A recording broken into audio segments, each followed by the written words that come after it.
Are we starting? Are we live? Okay.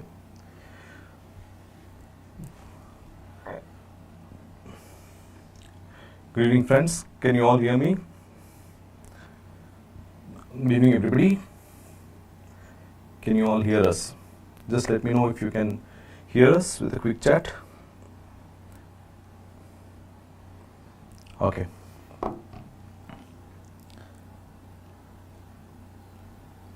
So, good evening, guys, and welcome to our clinical case discussion, MCQ discussion for FMGE exam, June 4th exam. And in this discussion, we'll have very relevant and very most important must-do topics discussed in MCQ format. And we'll start off with the exam. I think the exam was uploaded yesterday. You had, all of you had the option of attempting the exam. And anyways, I'll try to discuss all the questions in this topic today. So let's get started. Is the voice echoing? Is it fine? Krishna is saying the voice is echoing. I hope it's clear now. Let's get started, guys. I'm looking at your chat. So be very proactive in your MCQs. Let's see if you can answer this. A 50-year-old female was operated for breast carcinoma. After radical mastectomy, a nerve injury is suspected in the patient. The surgeon wants to check integrity of the nerve injured in this condition. It can be tested at the bedside by asking the patient to touch the opposite shoulder, lift a heavy object from the ground, raise the arm above the head on the affected side, or shrug the shoulders. Okay, what do you think is the answer here? So this is a female who underwent radical mastectomy for a breast carcinoma. And what is the most common nerve that is damaged during radical mastectomy? Right? During radical mastectomy as well as axillary lymph node dissection, the nerve that is damaged is your long thoracic nerve. Long thoracic nerve, right? So long thoracic nerve is the one which is commonly injured during radical mastectomy as well as axillary lymph node dissection, right? So during radical mastectomy, when we do the axillary lymph node dissection, also there is high chances of injury to long thoracic nerve. And long thoracic nerve is supplying which muscle? What is the muscle that it supplies? Nerve to serratus anterior, right? So nerve to serratus anterior. And what is the action of serratus anterior? How do you check for the integrity of the nerve to serratus anterior or long thoracic nerve, also called as nerve of Bell? Nerve of Bell. Remember, nerve to serratus anterior is responsible for overhead abduction, right? It is responsible for pulling the scapula forward and also for overhead abduction. Remember, serratus anterior is boxer's muscle for punching movements, right? For pushing movements and for overhead abduction, we need this serratus anterior. So here in the option C is the correct answer. It helps for overhead abduction, right? So remember these points, important for your exam.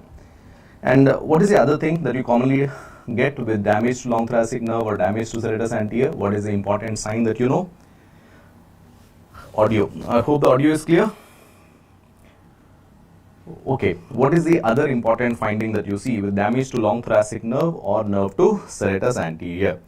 Right, so this is your winging of scapula. So damage to long thoracic nerve will lead to the medial end of the scapula protruding backwards like this. So this is called as winging of scapula. So winging of scapula is damage to long thoracic nerve, right?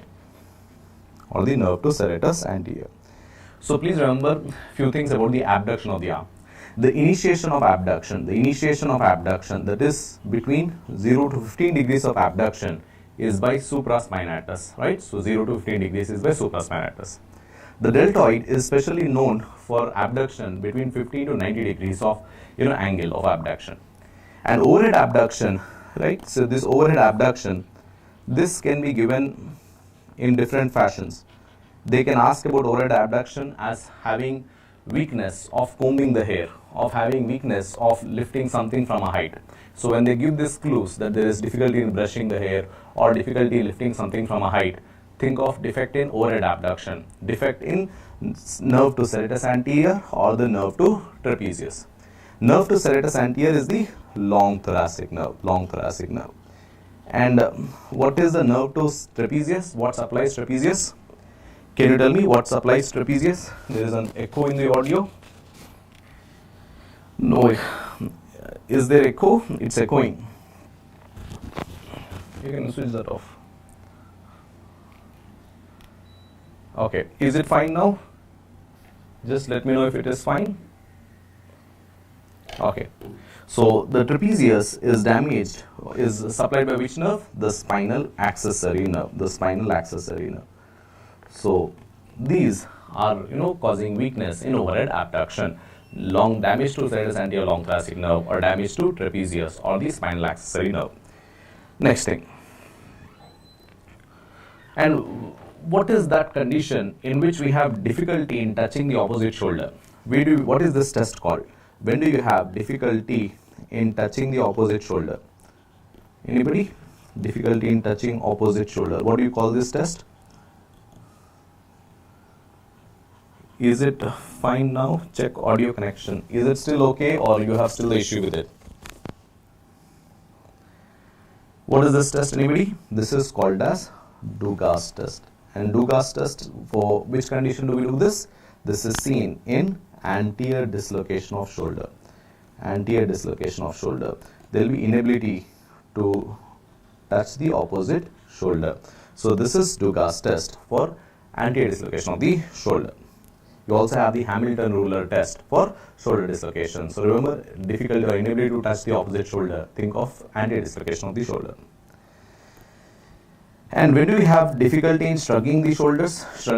Difficulty in shrugging the shoulders. Which muscle is responsible for shrugging of the shoulders? It is trapezius. So this is trapezius, right? So keep that in mind. Next. Now let's look at the next one. A 25-year-old male met with a road traffic accident with multiple fractures of the humerus.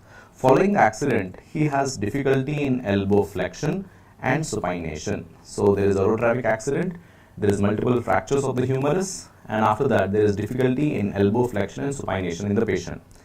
There is also loss of sensation over the lateral aspect of the forearm. Which nerve injury is most likely suspected? So look at the question carefully. What is being shown? There is difficulty of flexion and supination. Remember, what are the chief flexors? What are the chief flexors, right, of the elbow? What are the chief flexors of the elbow? The chief flexor of the elbow is brachialis. And we also have biceps brachii, which is the flexor of the elbow. Then with supinator, remember, chief supinator is your biceps brachii.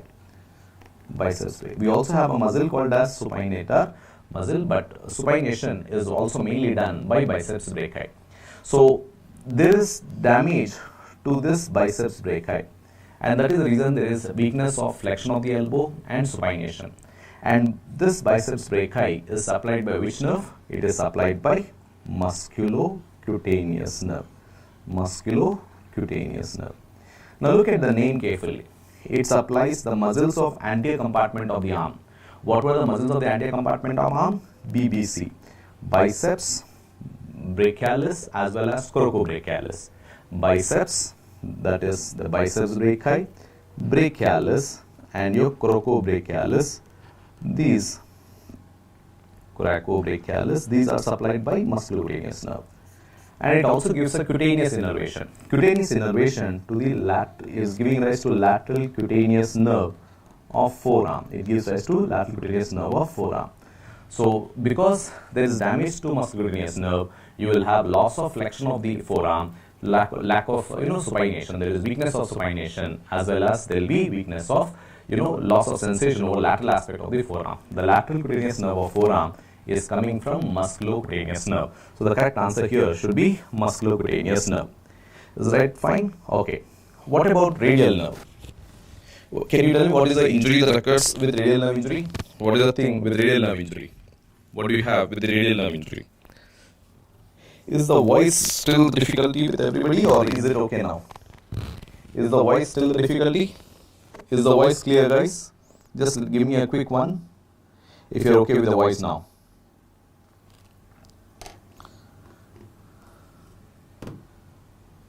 Is the voice fine?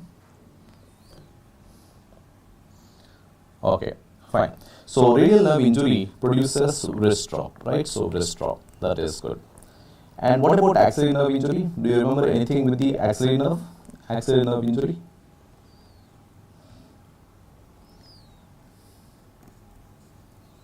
Axillary nerve injury leads to which condition? Axillary nerve injury leads to still echoing, not clear. Still echo is there. Okay. Let me switch off and switch on and see. Okay. Okay.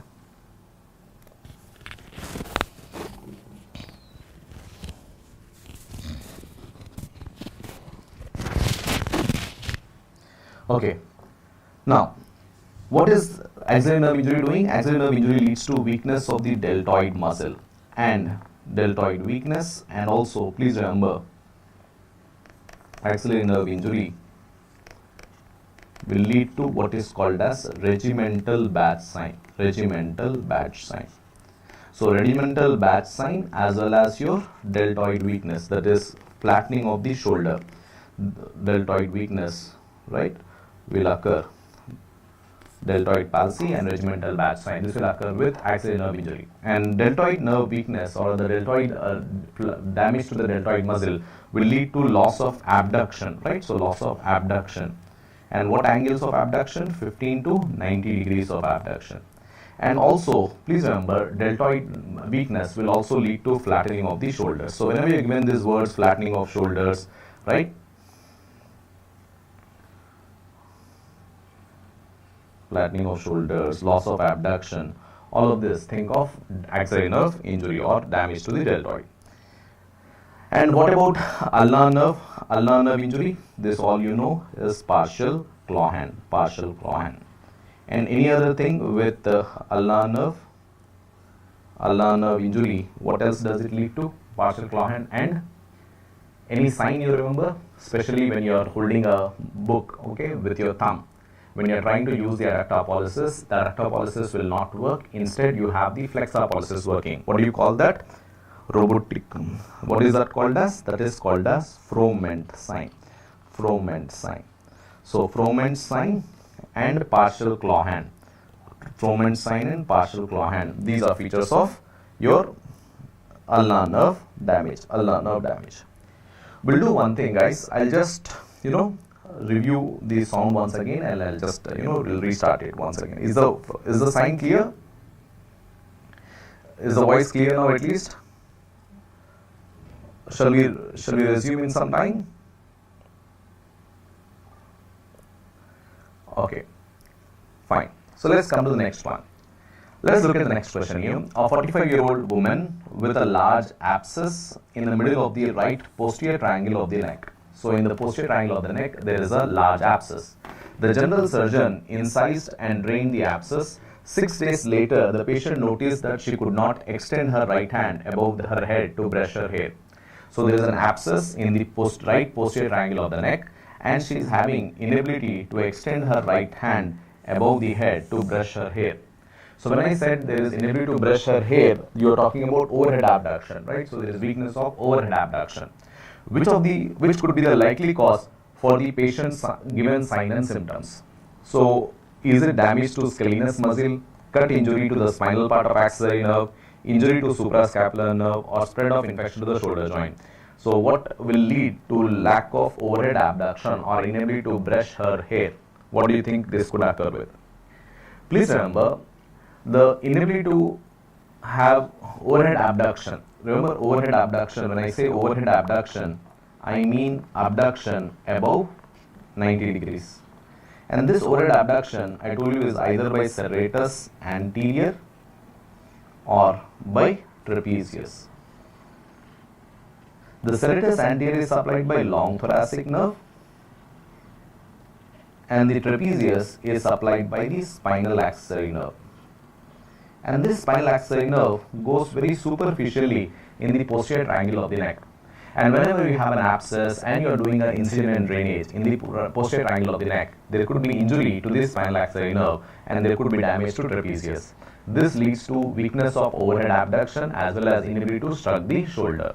So here, this should be cut injury to the spinal axillary nerve that occurred during the incision and drainage of that abscess here. So that is the correct answer here. Now, let's come to the next one. Now look at this next question here. A young child with abnormally large head, excessively mobile shoulders is brought to the clinic by the mother, and the following chest radiograph is obtained from the child. The cause of the patient's condition is, so there is a patient with abnormally large head and mobile shoulders. The chest radiograph is obtained. What is the cause for the patient's condition? So look at the chest radiograph. What is the thing that you identify on the chest radiograph? What could you see on the chest radiograph, guys? What are you seeing? What is the problem here on the chest radiograph? There is no clavicle. There is no clavicle, absent clavicle. And what is the question also saying? There is large head. So there is a problem in the cranium also. There is a problem in the cranium also. So what do you think is this condition? This is cleidocranial dysostosis. Cleidocranial dysostosis. Cleidocranial dysostosis. And what happens in cleidocranial dysostosis? The word cleido means what? Clavicle, right? So clavicle, sternocleidomastoid we say, sternocleidomastoid. Cranium is the skull bone, right? The skull. So because there is absent clavicle, you have the shoulders that can be approximated. And because there is also a defect in the cranium, you can see there is a large head with, a large anterior fontanella. The anterior fontanella, okay, you can see the depressed area there. The anterior fontanella is also wide open.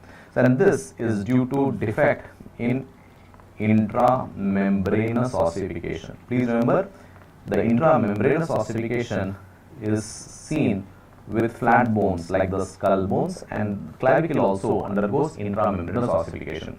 So whenever you have defect in intramembranous ossification, there will be defect in the clavicle and in the skull. So this is called as cleidocranial dysostosis. Cleidocranial dysostosis.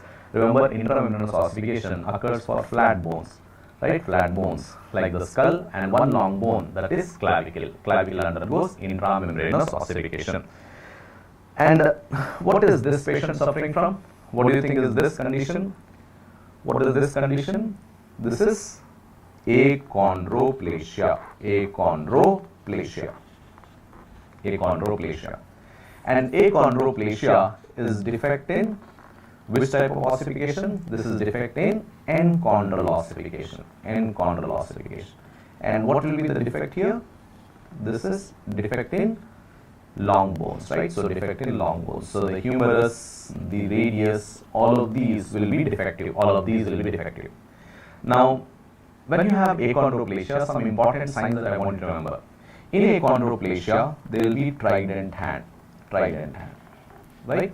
Trident hand. There is splaying between the third and fourth digit. What is trident hand? There is splaying between third and fourth digit. Third and fourth digit. So the image can also be given of a trident hand. A radiograph may be given where you see a splaying between the third and the fourth digit. That is achondroplasia. You have large skull. The problem is not in the skull. The problem is in the long bones, right? The humerus, the femur, they are not growing, right? So this is achondroplasia. And you have a classic champagne glass pelvis, right? So you have a champagne glass pelvis in achondroplasia. Achondroplasia. Remember these things. This is defect in enchondral ossification. Enchondral ossification. Okay, I'll just finish this question and just tell me, are you able to hear it better with me holding it now? Are you able to hear it better now? Just tell me. Is the voice better, Rahul, now? Krishna, is the voice better now? If I'm holding it closer, or audio is good? Fine. Yeah. Chalo. The next one, yeah, it will be made available. Don't worry. Echo is disturbing. Now it is clear. It's good now. Chalo, nice. So let's continue, guys. During the surgery of the shaft of the humerus, orthopedic surgeon takes extra precaution with operating near the spiral groove in order to protect which of the following structures. So look at the question here. There is a surgery of the shaft of the humerus, and there is damage or there is operation happening at the spiral groove. In order to protect which of the following structures near the spiral groove, the surgeon should take precautions: ulnar nerve, radial nerve, median nerve, posterior circumflex humeral artery. It's a very straightforward question, basically asking you what passes through the spiral groove of the humerus. The structure that passes through the spiral groove is your radial nerve. Remember, radial nerve passes through spiral groove. And where is ulnar nerve related to the humerus? Ulnar nerve passes behind medial epicondyle. It passes behind medial epicondyle of the humerus. And what about median nerve? What about median nerve? Where do you hear about median nerve in relation to humerus? Remember, median nerve has a branch called as antereintroitious nerve. And this antereintroitious nerve passes in the supracondylar area of the humerus. The antereintroitious nerve, which is a branch of median nerve, passes in the supracondylar area of humerus. And where do we have the posterior circumflex humeral artery passing? Remember, the posterior circumflex humeral artery is related to surgical neck of humerus, So this relationship of the nerves with the humerus I want you to be aware of.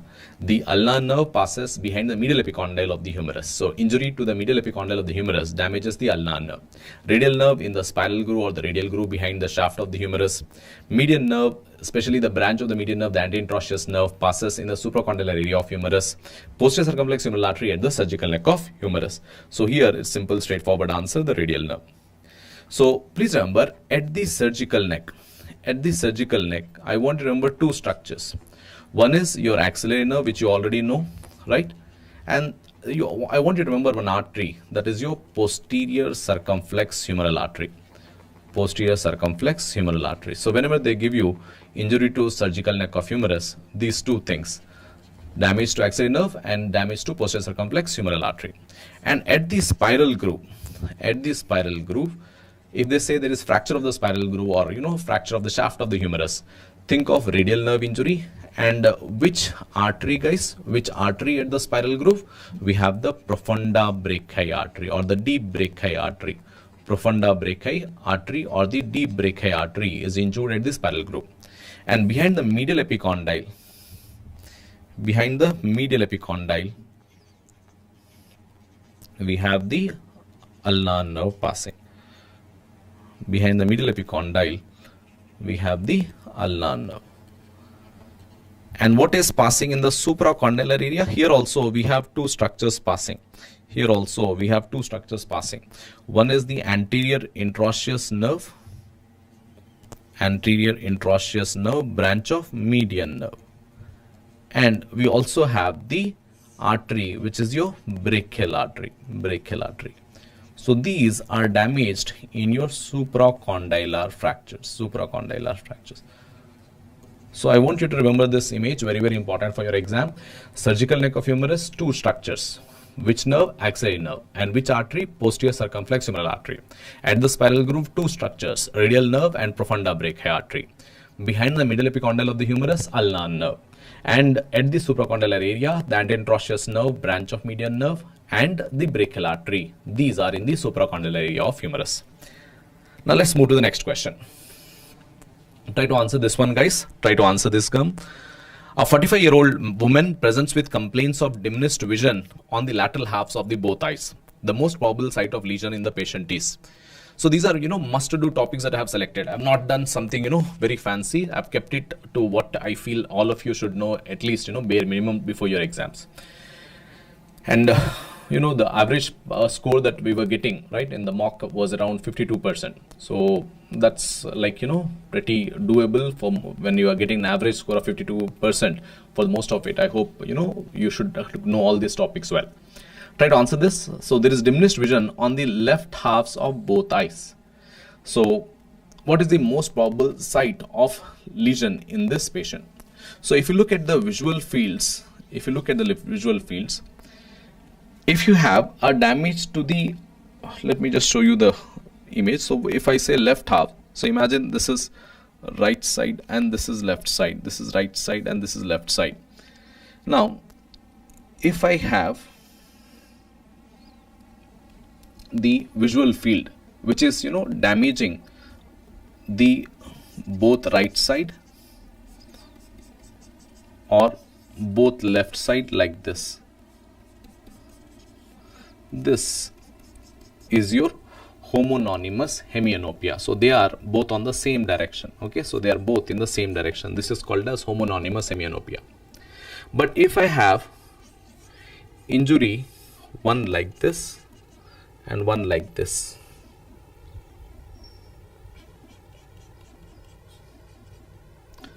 this is heteronymous. One is here and one is here. This is heteronymous.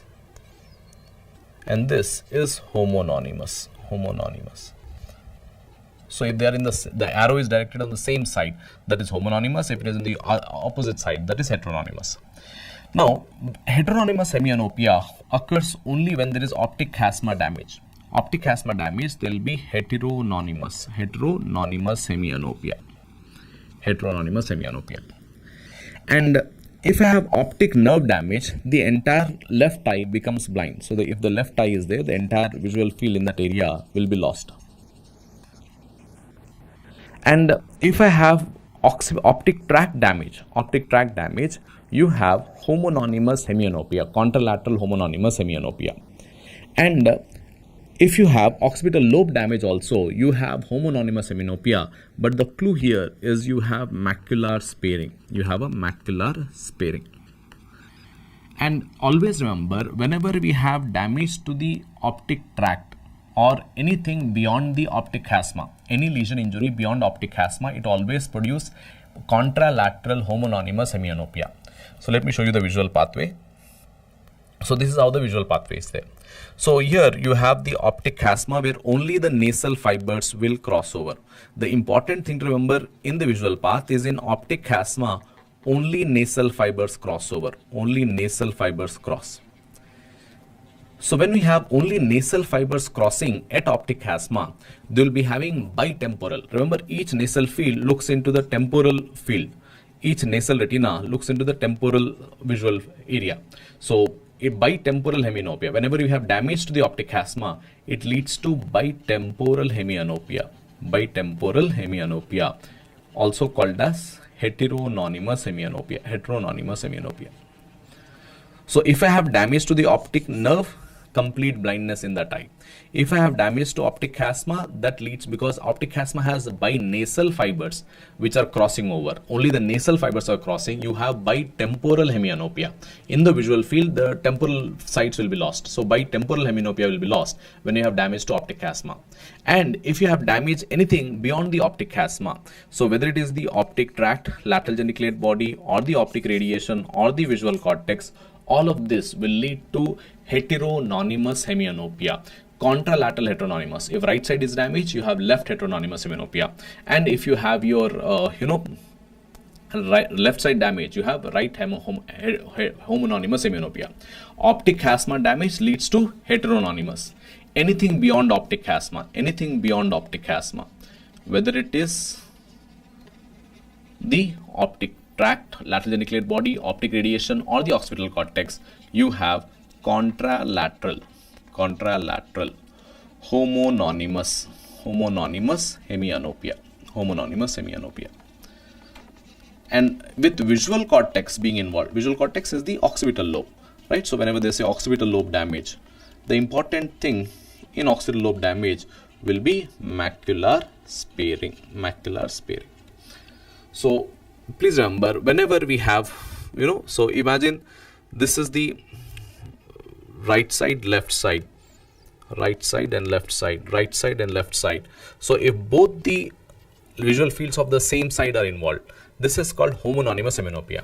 So when you have a optic chiasma, beyond the optic chiasma, the lesions are evolving beyond optic chiasma, you have what is called as contralateral homonymous hemianopia. If my right optic tract is involved, you have left homonymous hemianopia. And that is the reason the answer here is right optic tract. There will be the left homonymous hemianopia. Both the eyes, the left visual fields will be lost. So that is what the answer should be, the right optic tract. Once again, optic chiasma will lead to heteronymous bitemporal hemianopia. any lesion beyond the optic chiasma, there will be contralateral homonymous. Here this is right, and that is the reason the left halves are being lost. The left halves are being lost. Occipital lobe or the visual cortex thing will have macular sparing, and the optic nerve, obviously there will be complete loss of vision in that particular eye. So this is about the visual pathway. The take home message, do remember what happens at optic chiasma. At optic chiasma, nasal fibers cross over. Damage to optic chiasma leads to bitemporal hemianopia or a heteronymous hemianopia. Next, let us look at the next question here. After a severe burn injury over the hand, a clinician is injecting a local anesthesia as shown below. Which nerve is he blocking? So you can see here the injection, the local anesthesia is given at which area? Which area is this?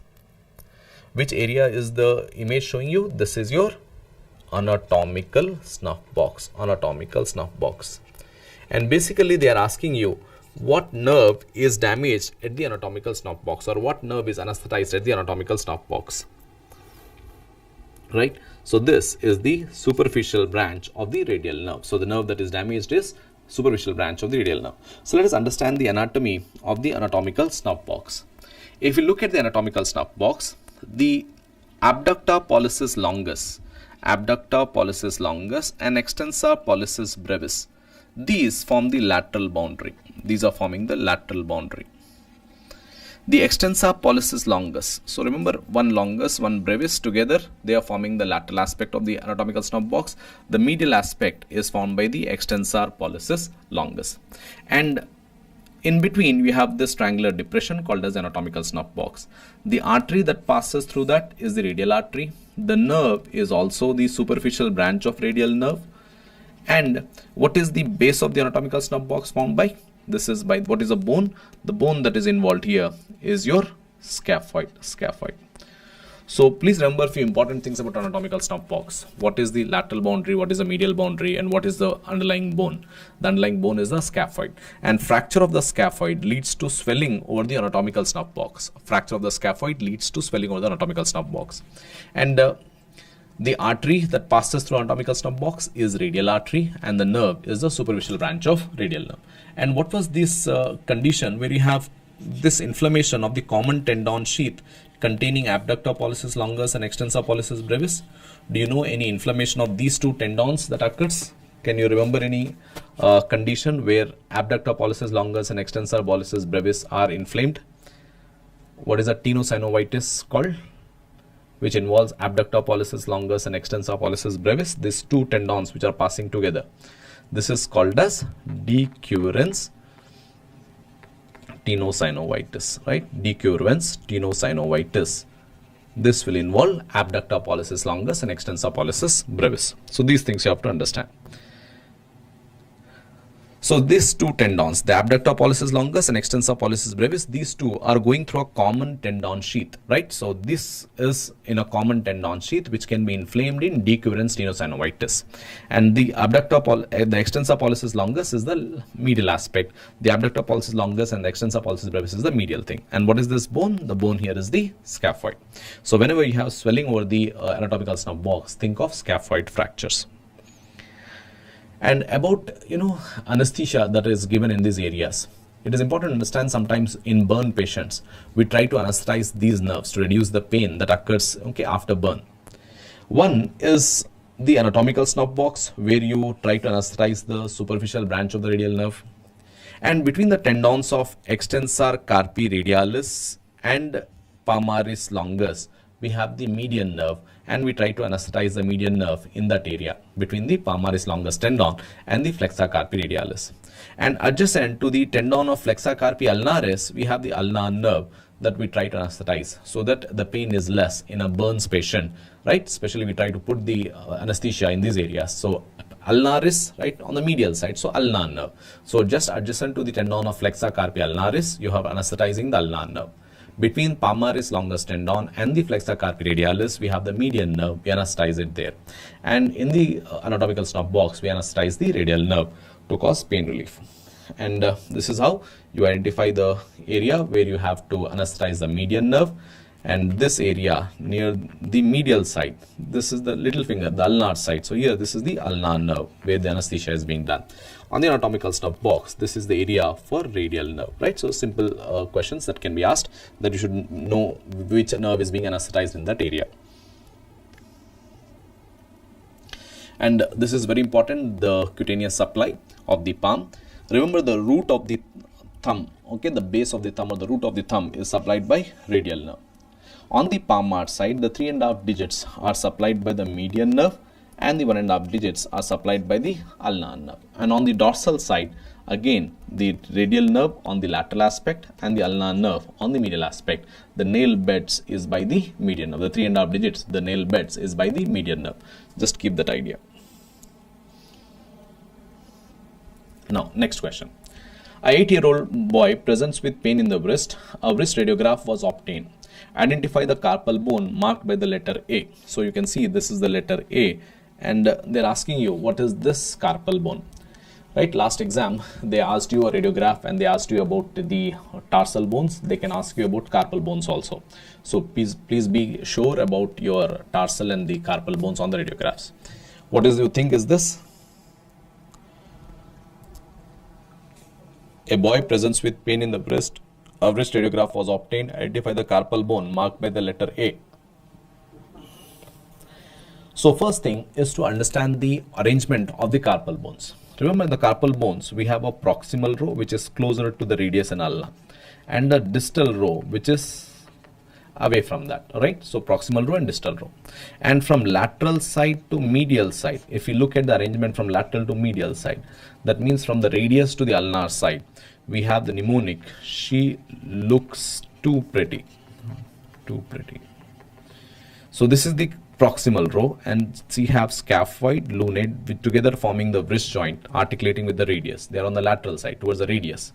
So she looks too pretty, right? Scaphoid, lunate, triquetrum, and pisiformis.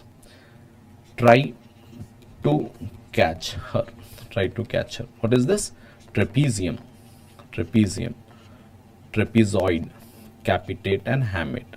Trapezoid, capitate, and hamate. So first is to understand the order clearly, and then pick up which is the proximal row, which is the distal row, which is on the lateral side, which is on the medial side. How do you know which is lateral and medial? With the bigger bone is the radius, the smaller bone is the ulna at the wrist. So you know that is that radius is the lateral side and ulna is the medial side. So the proximal row we have, she looks too pretty, scaphoid, lunate, triquetrum, and pisiformis. And the distal row from lateral to medial side, we have trapezium, trapezoid, capitate, and hamate. So basically, that is how you identify the answer A is your trapezium. Trapezium. Remember, the thumb rotates over trapezium. The thumb rotates over trapezium. Right? Let me just show you the another image. So please remember the thumb, that is the lateral side. Right? The thumb or the lateral side. Right? So the radius is on the lateral side. So the thumb rotates over trapezium. So the proximal row from lateral to medial, what are the bones? Scaphoid, lunate, which are articulating with the radius to form the wrist joint. Then we have the triquetrum and pisiformis. The distal row, we have trapezium, trapezoid, the largest carpal bone, the capitate, and then we have the hamate. So you should know the order properly based upon how the radiograph is given. Try to identify the lateral side and then the proximal row and the distal row. I hope you will not miss it out on the exam. Next thing. Okay, now let's look at the next question. Now, I hope you can answer all of the other ones. Can I ask you, what is G? What is this letter G? Can you tell me what is G, guys? What is G? What is this bone, G? With that much of information, can you tell me what is that bone? G. I'm waiting for your answers.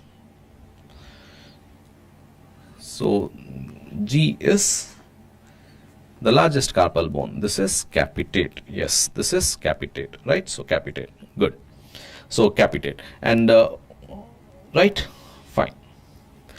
What is B? Can you tell me what is B? What is this B here? This bone B? B is scaphoid. Scaphoid. Good. And what is C? What is C? Lunate. Scaphoid is most commonly fractured carpal bone, and lunate is most commonly dislocated carpal bone. And where does thumb rotate on? Where does thumb rotate? Thumb rotates over trapezium, rotates on trapezium, right? So these are all some important things that you remember. Largest carpal bone is capitate. Largest carpal bone is capitate. So they will ask you any of these questions. I hope you will be able to answer them, right? Fine. Chalo, next one. Okay, let's look at the next one. A factory worker developed a cut injury over the hypothenar eminence with a broken glass piece. He is not able to hold a sheet of paper between the second and the third digits. So when you're giving a sheet of paper and you're trying to hold between second and third digits, basically you're trying to cause adduction of the digits. Remember, the palmar introsei, they are responsible for adduction of digits. Palmar introsei are responsible for adduction of digits.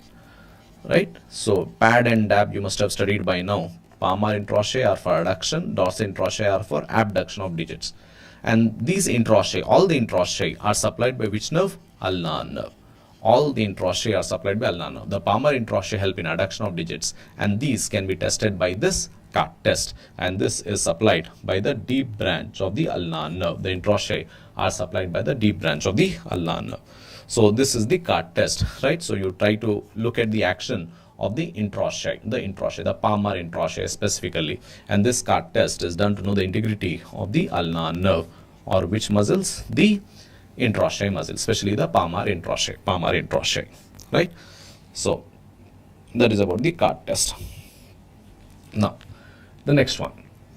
Before taking the blood sample for acid-base arterial blood gas analysis, an intern is performing a test. The test is specifically performed to check the integrity of which of the following structures. So before going an arterial blood gas analysis, remember arterial blood gas analysis, where do you take the blood from for arterial blood gas analysis? Especially for acid-base disorders, you would like to go for the arterial blood gas analysis. And this arterial blood gas analysis is, the blood is taken from a radial artery. It is taken from radial artery. And before we do radial artery cannulation, cannulation or radial artery catheterizations, before we insert the needle into the radial artery, it is important to perform a test to know for the collateral supply in the palm. And this is called as Allen test. The test that is performed is called as Allen test. What we do in this is we squeeze the palm, and once the fist is formed and both the radial and the ulnar side are blocked, and you release the palm appears pale. Then holding the radial side blocked, we release the ulnar side, and we see for how much time the palm is becoming pink. So by keeping we are thinking that the thumb side, the radial side is blocked, we release the ulnar side, and you'll see for how much time it is becoming pink. And then we'll try to see what is happening with the collateral circulation. Remember, in the palm we have a deep palmar arch and a superficial palmar arch which anastomose and supply the digits. There's a deep palmar arch and a superficial palmar arch. The deep palmar arch is mainly supplied by the radial artery, and the superficial palmar arch is mainly by ulnar artery. Mainly by the ulnar artery, right? And these anastomose and supply the palm.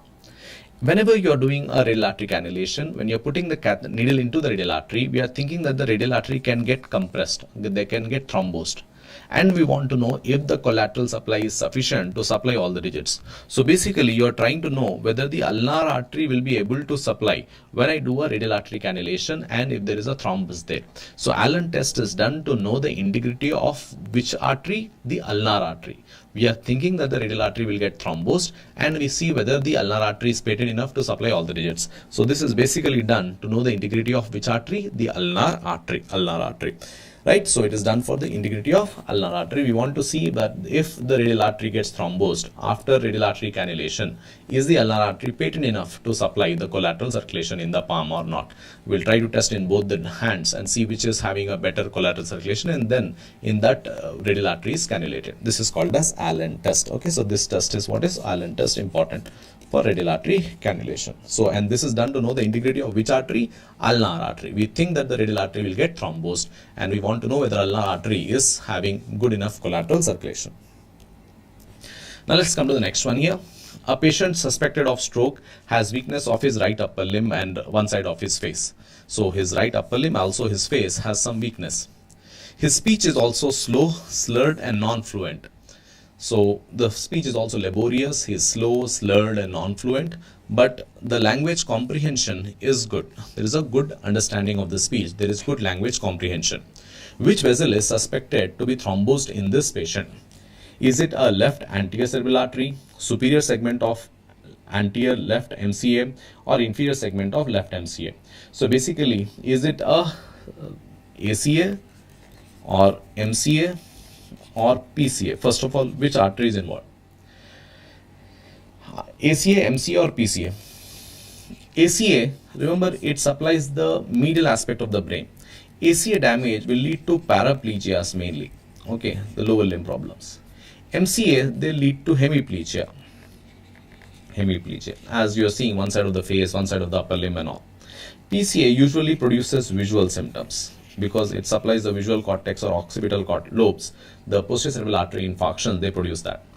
And MCA, we have a superior segment and an inferior segment. The superior segment of the MCA, this supplies the Broca's area. This supplies the Broca's area, the inferior frontal gyrus, right, the area 44.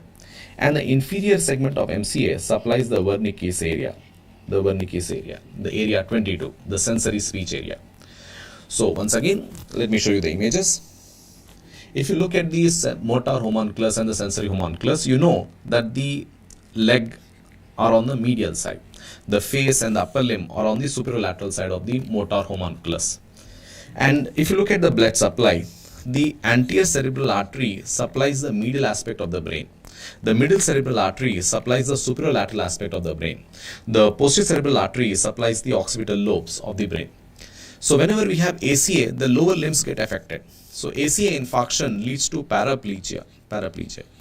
Whereas one part of the face and one part of the upper limb, this is MCA infarction because it supplies the superolateral surface of the brain. MCA is the major blood supply of superolateral surface of the brain.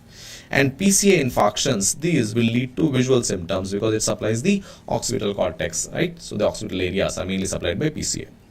In the MCA, again, we have two things. In the MCA, we have a superior segment and an inferior segment. The superior segment supplies Broca's, the inferior segment supplies the Wernicke's. Because it is in the frontal lobe, it is supplied by the superior segment. This is in the temporal, it is supplied by the inferior segment. So the superior segment of MCA infarction leads to Broca's aphasia. Inferior segment of MCA infarction leads to Wernicke's aphasia. In Broca's is a motor speech area, right? So Broca's is motor speech. So whenever we have damage to the Broca's area, that is the area of 44, motor speech area is damaged, you will have, a very non-fluent speech, a labored speech. The comprehension is good because Wernicke's is the comprehension area, right? It will have the sensory speech area. So the comprehension is good, but the speech is slow, the speech is, slurred, right? Very laborious. That is called as Broca's aphasia or expressive aphasia. The insight to the problem is there. The patient knows he is not able to speak properly. When you ask his name, he can understand what you're asking, but he is not able to express, right? He is having slow, slurred, laborious speech. This is Broca's aphasia. It occurs when the superior segment of MCA is damaged. In Wernicke's aphasia, the comprehension is lost. Whatever you say, I'm not able to understand. Okay, it is lack of understanding or comprehension in Wernicke's aphasia. The area 22 is involved, right? And this will be affected when the inferior segment of MCA is involved. So let us come back to the question. What did it say? A patient is having weakness of his right upper limb and face. So right upper limb and face, the problem is on the left cerebral hemisphere. Remember, your speech centers are also in the dominant hemisphere. I'm a right-handed person. The dominant hemisphere is usually the left cerebral hemisphere. And in this, right, so there's high chances of having speech abnormalities. And that too, when the superior segment is involved, you're having a speech which is slow, slurred, and non-fluent. So this is damage to the superior segment of left MCA, superior segment of left MCA. I hope you're clear with this thing. Are you all comfortable? Is this okay? So that is about your superior segment of left MCA. Next one. So look at this thing. ACA infarction, the ACA territory is the medial side of the brain, and damage to it will lead to paraplegia. MCA, the superior lateral surface of the brain is supplied by MCA. In this, it produces hemiplegia. Superior segment damage produces Broca's, inferior segment produces Wernicke's. PCA infarction damages the occipital lobe and that produces visual symptoms, right? Next, now look at this next question. A 40-year-old alcoholic male presents to the OPD with rashes around the neck, dorsum of the hands and feet. So there is rashes around the neck and the dorsum of the hands and the feet. He is having a diet rich in maize. Which of the following other finding is expected in this patient? So very classic history of diet rich in maize, right? Leucine part of maize, okay? It inhibits the absorption of niacin, okay? So there's defect in the niacin or the, what is this condition? Pellagra. And what are these lesions called? This is Cazel's necklace. This is Cazel's necklace. And what is this? This is glove or gauntlet. Glove or gauntlet of pellagra. So Cazel's necklace and glove and gauntlet of pellagra. And what is the defect? This is niacin deficiency. Niacin deficiency. So they can give you either niacin deficiency or which amino acid metabolism defect? Tryptophan defect. Tryptophan defect. And what is the disease called? This is also seen with heart nerve disease. Heart nerve disease. So any of these can be mentioned. This is pellagra. And once you understand pellagra, I hope you know the 4 Ds of pellagra. Dermatitis, that is the Cazel's necklace, glove and gauntlet of pellagra. Talking about dermatitis only. Dermatitis, diarrhea, dementia and death if untreated. So the answer should be diarrhea and the dementia. Diarrhea and dementia. Okay, so please remember this. Next. Coming to the next question. A 5-year-old thin, mentally impaired child presents to the OPD. She has thin, slender fingers, dislocated lens. Which enzyme deficiency is responsible for this patient? So, tall, thin, mentally ill patient, right? Comparing, having thin, slender fingers, dislocated lens. Remember, 2 conditions which are similar in appearance, which have tall fingers and dislocated lens, right? Tall, thin built, Marfan's and homocystinuria. Marfan's, the dislocation of lens is superolateral, and in homocystinuria, the dislocation of lens is inferomedial. Inferomedial. So either it could be Marfan's or homocystinuria. But look at the options here. There is in Marfan's, the problem is in fibrillin, right? There is a defect in the framework of elastic fibers, that is defect in fibrillin, right? So this is defect in fibrillin. Whereas homocystinuria, the problem is in cystathione beta synthase. So this here must be homocystinuria, where you have tall, thin patient with, dislocated lens, and there is a inferomedial dislocation. Inferomedial dislocation in homocystinuria. And the problem in this is cystathione beta synthase. What is a condition where you have defect in homogentisate oxidase? In which condition do you have defect in homogentisate oxidase? So this is cystathione beta synthase deficiency, right? That leads to homocystinuria. But what about homogentisate oxidase deficiency? You heard of this? This is alkaptonuria. Alkaptonuria, right? Tyrosinase deficiency, this leads to albinism, right? So tyrosinase deficiency. Phenylalanine hydroxylase, this is phenylketonuria, right? So phenylketonuria, that is due to phenylalanine hydroxylase deficiency, right? So these are all simple ones. Next one. Look at the next question. A 70-year-old male with bone pain presents to the OPD. The hemoglobin is 4, that is less, right? Calcium levels are 14, that is high again. 9 to 11 is a normal serum calcium. Serum creatinine is also elevated. The bone marrow examination shows plasmacytosis. Which of the following is a poor prognostic factor in this condition? So basically, he is giving you all the features of CRAB. What is the features of CRAB? You are having hypercalcemia. Hypercalcemia. You are having features of renal failure, right? Benz-Jones proteins, renal failure. There is anemia, hemoglobin is less, and there is bone pain. You have multiple punched out lytic lesions in the skull. So all of this suggests the diagnosis of multiple myeloma. Multiple myeloma. And in a case of multiple myeloma, beta-2 microglobulin is a very important prognostic factor, right? So poor prognostic factor in patients with multiple myeloma is beta-2 microglobulin. Remember, multiple myeloma is usually in an elderly patient above 60 years with multiple punched out lytic lesions in the skeletal system producing bone pain, right? So multiple punched out lytic lesion above 60 years. Think of multiple myeloma. The clinical features you can remember by CRAB. Beta-2 microglobulin is a poor prognostic factor. Let us look at the next one. A A 7-year-old boy presented with hepatosplenomegaly, right? There is hepatosplenomegaly, easy fatigability and bone pain. On bone marrow aspiration, the following finding is seen. So, bone marrow aspiration is shown. There is hepatosplenomegaly, fatigability, probably there is anemia in the patient, bone pains are seen. A bone marrow aspiration is shown, and which enzyme is deficient in this patient? Glucose 6-phosphatase, alpha-glucosidase, glucocerebrosidase, hexosamidase. What do you think this is? What do you think is this? What is the bone marrow aspiration showing? What is the image here? This is crumpled tissue paper. This is a crumpled tissue paper appearance. Crumpled tissue paper appearance of macrophages. And where do you see such crumpled tissue paper appearance of macrophages? This is seen in 𝗏𝗃's disease, right? 𝗏𝗃's. And what is 𝗏𝗃's? What is enzyme deficiency in 𝗏𝗃's? What is enzyme deficiency in 𝗏𝗃's? This is 𝗏𝗃𝗃𝗏𝗃𝗏𝗃𝗏𝗃, crumpled tissue paper like appearance of macrophages. This is 𝗏𝗃's disease, and this is 𝗏𝗃𝗃𝗏𝗃 deficiency. What is glucose 6-phosphatase deficiency? What is glucose 6-phosphatase deficiency? This is 𝗏𝗃𝗃's disease, right? So 𝗏𝗃𝗃's. What is alpha-glucosidase deficiency? Alpha-glucosidase is 𝗏𝗵𝗃's. What is hexosamidase A deficiency? What is hexosamidase deficiency? This is 𝗙SAX, right? So 𝗙SAX. So remember 𝗏𝗃's, and I want you to remember this capital R. I wrote 𝗏𝗃's like this for a reason. If you understand this R, you will have a lot of understanding with 𝗏𝗃's. So let me just write this here. In 𝗏𝗃's, there is reticuloendothelial involvement, reticuloendothelial system. That is spleen, liver, right? Macrophages. Reticuloendothelial system is nothing but macrophages and all the liver, spleen and all. So crumpled tissue paper macrophages.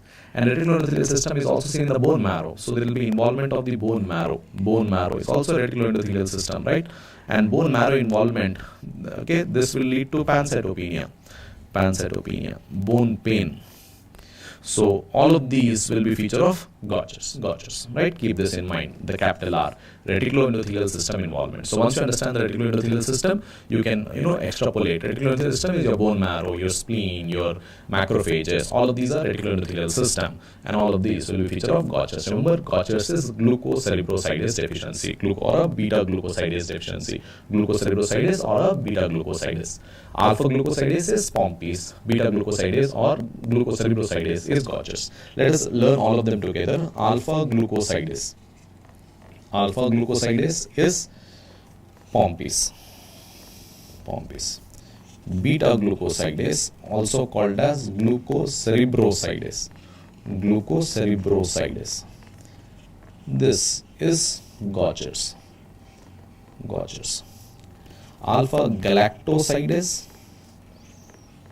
this is Fabry's. And galactocerebrosidase, or simply called beta-galactosidase, this is 𝗵𝗵𝗆's.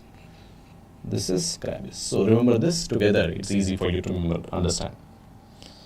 So these are the same. Next one. Now let's look at the next question here. A 18-year-old man presents with colicky abdominal pain, diarrhea, joint pains, arthritis. His lower limb shows palpable non-blanching purpura. So 18-year-old patient presents with colicky abdominal pain, diarrhea, joint pain. So he's having GI symptoms, arthritis, right? And also he's having non-blanching palpable purpura and on the lower limbs, right? So this is classic history of Һինոց-Շոնլին purpura. So this is classic Һինոց-Շոնլին purpura. It's a spectrum of IgA nephropathies. You will have hematuria and proteinuria as a part of this IgA vasculitis that develops in these patients, right? So this is associated with IgA vasculitis. So all of these features of hematuria, proteinuria, same as IgA nephropathy, you will also see these things in Һինոց-Շոնլին purpura. So this is a classic image-based question also asked very frequently. You are having this palpable purpura seen in both the lower limbs. This is Һինոց-Շոնլին purpura. The GI symptoms, abdominal pain, diarrhea would be there. right? And also you will have the features of arthritis and symptoms of IgA nephropathy like vasculitis and IgA nephropathy like features, hematuria and proteinuria can be seen in Australian purpura. Next thing. A 35-year-old female presents with progressive diplopia, tingling and numbness in the lower extremities for the past few months. Her symptoms get worse on taking hot bath. Okay, so symptoms getting worse on hot bath, and she's having visual symptoms mainly.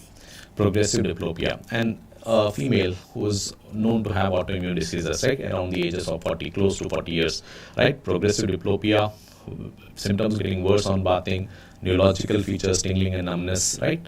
What is all of this suggest you of? When you see a female, fertile, 40s, visual symptoms, right? Autoimmune disease in a female, 40s with visual symptoms, think of multiple sclerosis, multiple sclerosis, multiple sclerosis. And what is the problem in this? This is an autoimmune condition in affecting the oligodendrocytes. And oligodendrocytes, they cause myelination of the CNS and also of the optic nerve. They cause myelination of the CNS and also optic nerve. And that is the reason the patient has these visual symptoms along with the other findings. Right? So this is important to understand multiple sclerosis. There is involvement of oligodendrocytes. Now, let us look at the next one. A migrant laborer brings his 3-year-old child with cough, conjunctivitis, coryza, bluish white spots on the oral mucosa opposite the lower molar teeth. The child's vaccination status is not known. It's a migrant laborer, so obviously the vaccination schedule must not be followed. And what is this condition and what is the causative agent for this? So whenever you see this cough, coryza, conjunctivitis, right, and also this bluish white spots, what are these called? These are Koplik spots, right? So all of this is suggestive of which condition? Measles. And measles is what type of virus? It is paramyxovirus. Measles, mumps, these are what? Paramyxovirus. Orthomyxovirus is the influenza virus. Influenza is your orthomyxovirus. Flavivirus is your Japanese encephalitis, the dengue fever, right? You have your yellow fever, right? All of these are your flavivirus, right? Yellow fever, dengue fever. Retrovirus, you all know, right? It's AIDS, right? So AIDS is HIV or AIDS is retrovirus infection.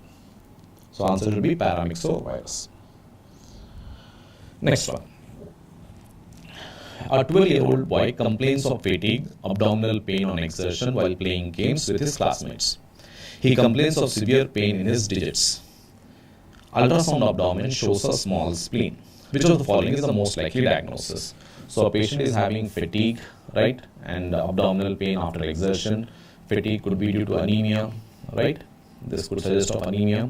Abdominal pain after exertion, right? We probably the supply to the mesenteric vessels is not good, and severe pain in the digits. That is dactylitis. This is dactylitis. Dactylitis. A small spleen because of autosplenectomy that could develop. Autosplenectomy. What is coming to your mind? All of this is vaso-occlusive crisis that occurs. Vaso-occlusive crisis that is occurring in sickle cell anemia. Sickle cell anemia.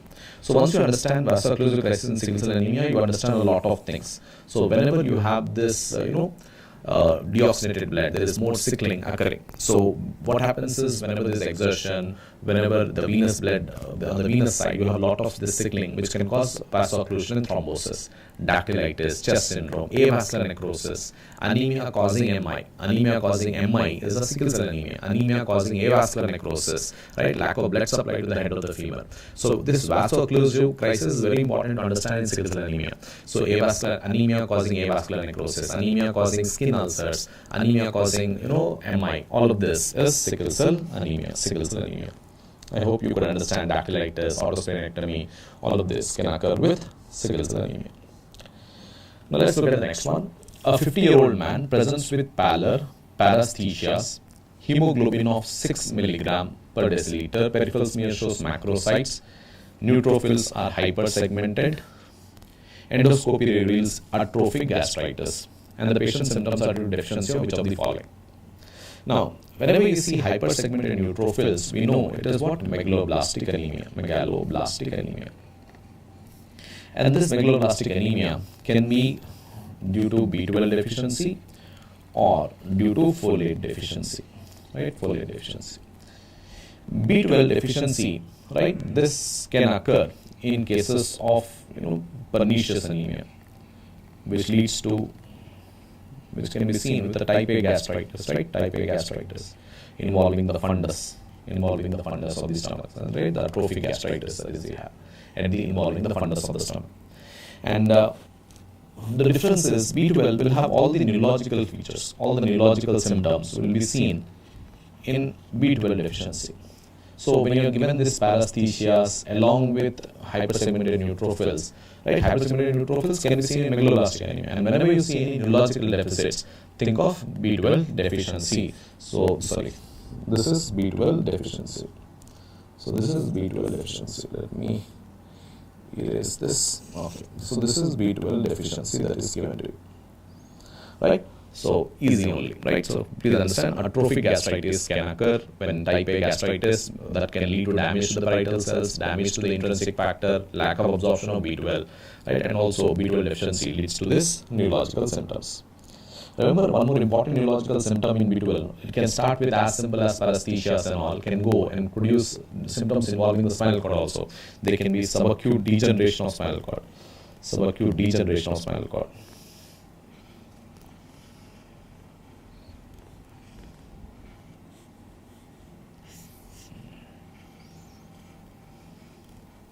In cases of subacute degeneration of spinal cord can occur in cases of B12 deficiency. So neurological features are an important finding in B12 deficiency.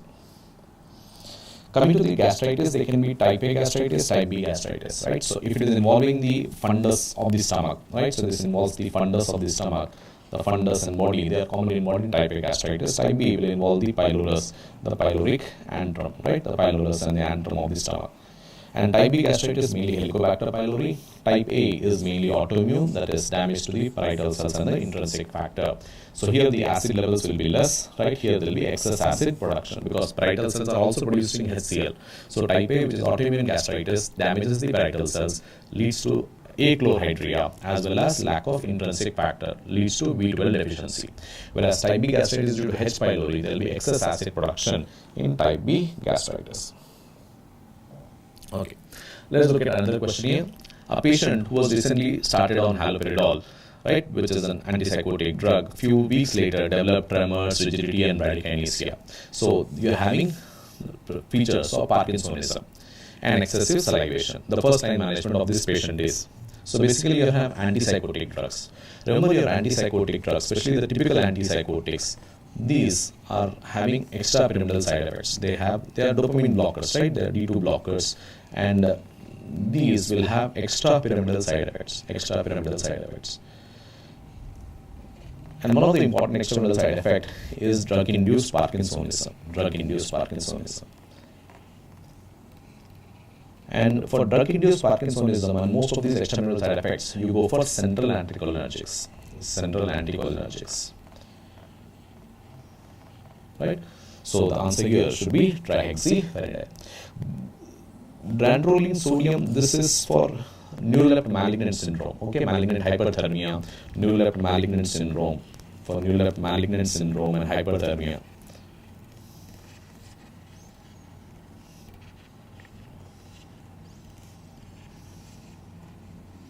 We go for drandrolene sodium.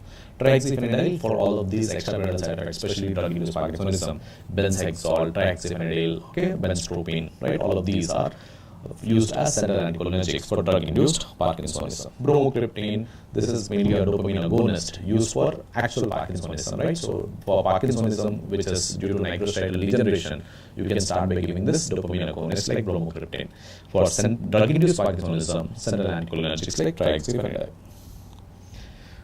Let us look at the next one. A 15-year-old boy presents with repeated vomiting and diarrhea 3 hours after consumption of a pastry at a local restaurant. So remember, diarrhea and especially vomiting and diarrhea, this double bucket involvement, right? So vomiting and diarrhea also, and within 6 hours, right? So when you have these features of gastroenteritis within 6 hours, right? Think of Staph aureus toxin, Staph aureus or Bacillus cereus. the enterotoxin of Staph aureus or Bacillus cereus. The thing with Staph aureus is it is causing double bucket. It causes vomitings and diarrhea, and this can usually be associated with custards, this pastries, and all of this. Whereas Bacillus cereals, that is rice, right? So Chinese fried rice. If you're given Chinese fried rice, think of Bacillus cereus. So fastest acting bacterial toxin, enterotoxin of Staph aureus is a very fast acting enterotoxin which can cause us vomiting and diarrhea within 6 hours. So whenever you're given such early onset and you are given consumption of custards, potatoes, or pastries like that, think of Staph aureus. Bacillus cereus when you have given some Chinese fried rice and all. Next thing. A patient presents to the emergency department with severe complaint of pain going down the leg from the lower back. She has a history of intramuscular injection at the gluteal region by an inexperienced healthcare worker, which nerve is commonly damaged. So, intramuscular injection at the gluteal region, and she is complaining of pain going down the leg from the lower back. So, what is a nerve that is present on the posterior side in the gluteal region, which if you injure can cause this sciatica-like pain? Obviously, the sciatic nerve. Remember, the injection should be given in gluteus medius, right? So, in the gluteal region. So please look at here in the gluteal region. So in the area of gluteus medius, right, we have to inject the intramuscular injection, not on the gluteus maximus. If you go here, you're going to damage the sciatic nerve, causing radiating pain, right, on the thigh, back of the thigh. And also remember, the sciatic nerve injury can occur whenever there is posterior dislocation of shoulder, of the hip. So whenever, because it's on the posterior side, please remember, whenever we have posterior dislocation, in posterior dislocation of the hip, you have damage to the sciatic nerve.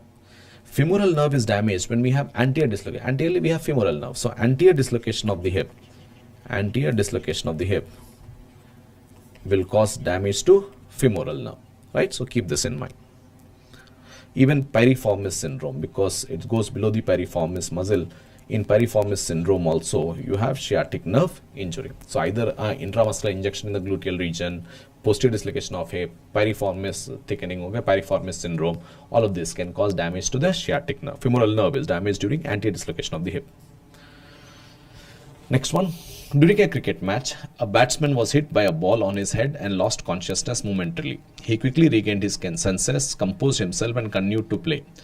Later, he again fell unconscious and rushed to the hospital. Which of the following blood vessel can be affected in this case? So basically, you are given a patient who is hit on the head and he lost consciousness momentarily and regained his consciousness. He regained his consciousness. That means what you're talking about is lucid interval. And which condition produces this lucid interval? Lucid interval is feature of epidural hematoma or extradural hematoma.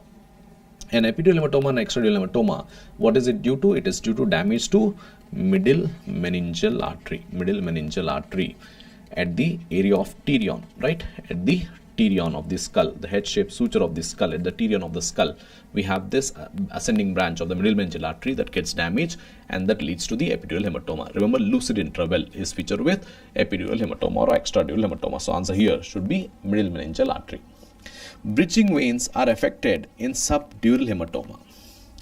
Lenticulostriate branches of the MCA, this can be involved in the lacunar infarctions. They can be lipohyalinosis of the lenticulostriate branches. And aneurysms, right, especially the 𝗃 aneurysm, 𝗃 aneurysms, the aneurysmal ruptures, right, rupture of berry aneurysms, this can lead to subarachnoid hemorrhage. So, middle meningeal artery, this is for epidural hematoma. Do remember, the subdural hematoma is a venous bleed. It's a venous bleed. It's coming from bridging veins, right, venous bleed. So important to remember, standard questions. Straightforward questions. I've kept something that you all should know. You cannot miss out these kind of questions, simple ones. Now let's look at the next one. A 35-year-old female presents to the clinic with a hard indurated papule. There is a hard indurated papule as shown in the photograph. On examination, ulcer is painless. There is a painless ulcer, and inguinal lymphadenopathy, which is also painless. He is having history of sexual contact with an infected partner. Which of the following is most probable cause? So hard indurated ulcer, painless ulcer. What are you talking about? You're talking about a chancre. And what is this caused by? This is Treponema pallidum, right? So Treponema pallidum is causing chancre, okay? The syphilis, which is hard, indurated, painless, right? And that is chancre, Treponema pallidum. Next one, a patient presents with the following presentation as shown in the photograph. On examination, there are white, adherent and painless patches in the mouth. Which of the following microbiological agent can cause these symptoms? So basically, this is nothing but oral thrush, okay, oral thrush. And this can be due to Candida albicans. Candida albicans can produce this oral thrush, especially immunocompromised patients, you may have these things.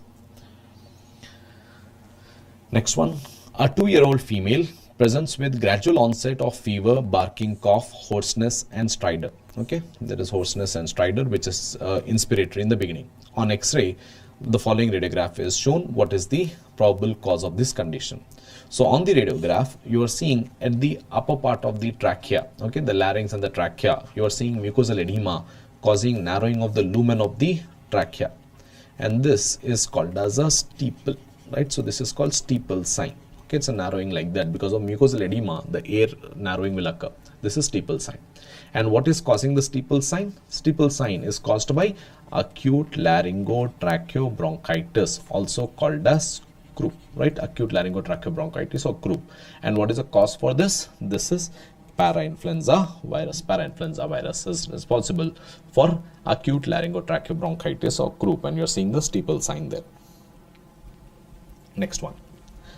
A 22-year-old male, a young male with hypopigmented patches, macules on the upper chest, on the trunk for the last 3 months. Macules are circular, arranged around the hair follicles, and many are coalesced to form large sheets. The surface shows fine scaling.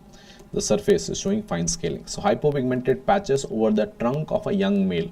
Hypopigmented patches over the trunk of a young male, perifollicular with fine scaling. He had similar symptoms 1 year ago, which subsided with treatment. What is the most probable agent for this condition? So whenever you are given hypopigmented patches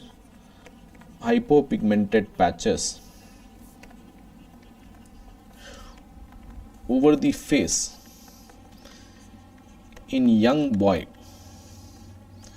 young child, think of pityriasis alba. But this is seen in the face of a young child, okay, face of a young child. And if it is seen over the trunk of young adult male, think of pityriasis versicolor. And this word pityriasis means fine scale. The word actually means fine scale. So wherever you hear this word pityriasis, pityriasis rosea, pityriasis versicolor, pityriasis alba, all of these have fine scales. Okay, fine scales, the word pityriasis means fine scales. And pityriasis versicolor, what is the causative agent, right? So basically this is caused by a superficial fungal infection, that is 𝗲𝗃𝗃 𝗲𝗃. So basically this is a superficial fungal infection. This is pityriasis versicolor, 𝗲𝗃𝗃. Remember the spaghetti and meatball appearance, right? And the banana and grapes appearance. All of this is superficial fungal infection, 𝗲𝗃𝗃. So such kind of hypopigmented scaly patches over the trunk of a young adult male. Think of pityriasis versicolor, 𝗲𝗃𝗃 infection. Next one. A 55-year-old male presents with non-productive cough and dyspnea on exertion. Right? So there is non-productive cough. There is a dry cough and dyspnea on exertion. And history, it is confirmed that the patient was on anti-cancer treatment for Hodgkin's 1 year before. Which of the following drugs might have caused the findings seen on the chest X-ray? So on the chest X-ray, you are seeing there is bibasal reticulation. So such bibasal reticulation indicates, okay, and especially in the history of a non-productive cough, dyspnea, anti-cancer medications, all of things of pulmonary fibrosis.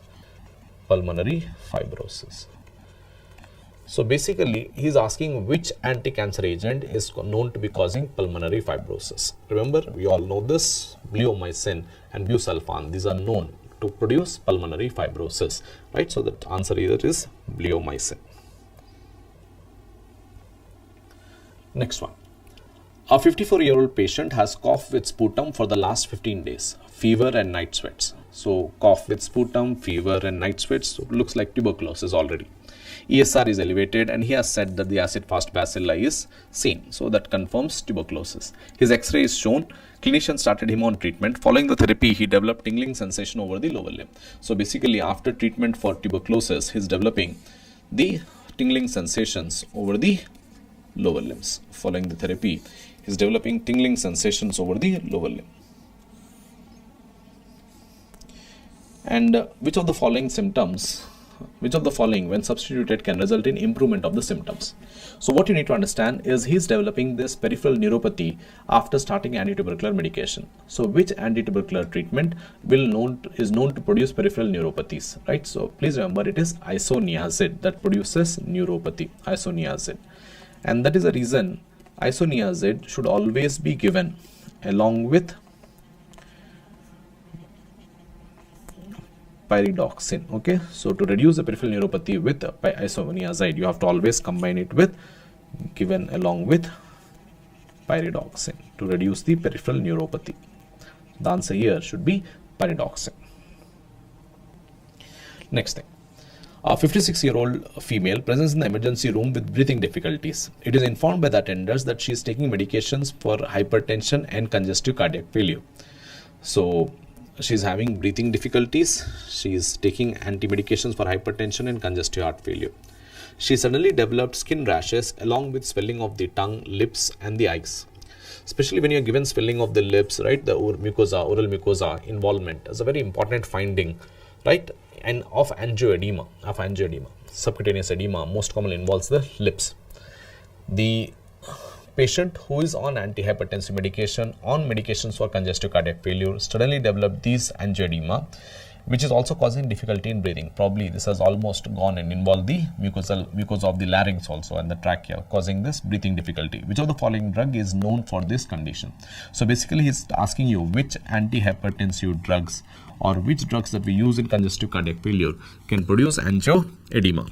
Please remember the drug that produces angioedema are your ACE inhibitors like captopril. So the answer should be captopril. These are known to produce angioedema because of elevated bradykinin. Right? They increase bradykinin and this can cause this condition of angioedema.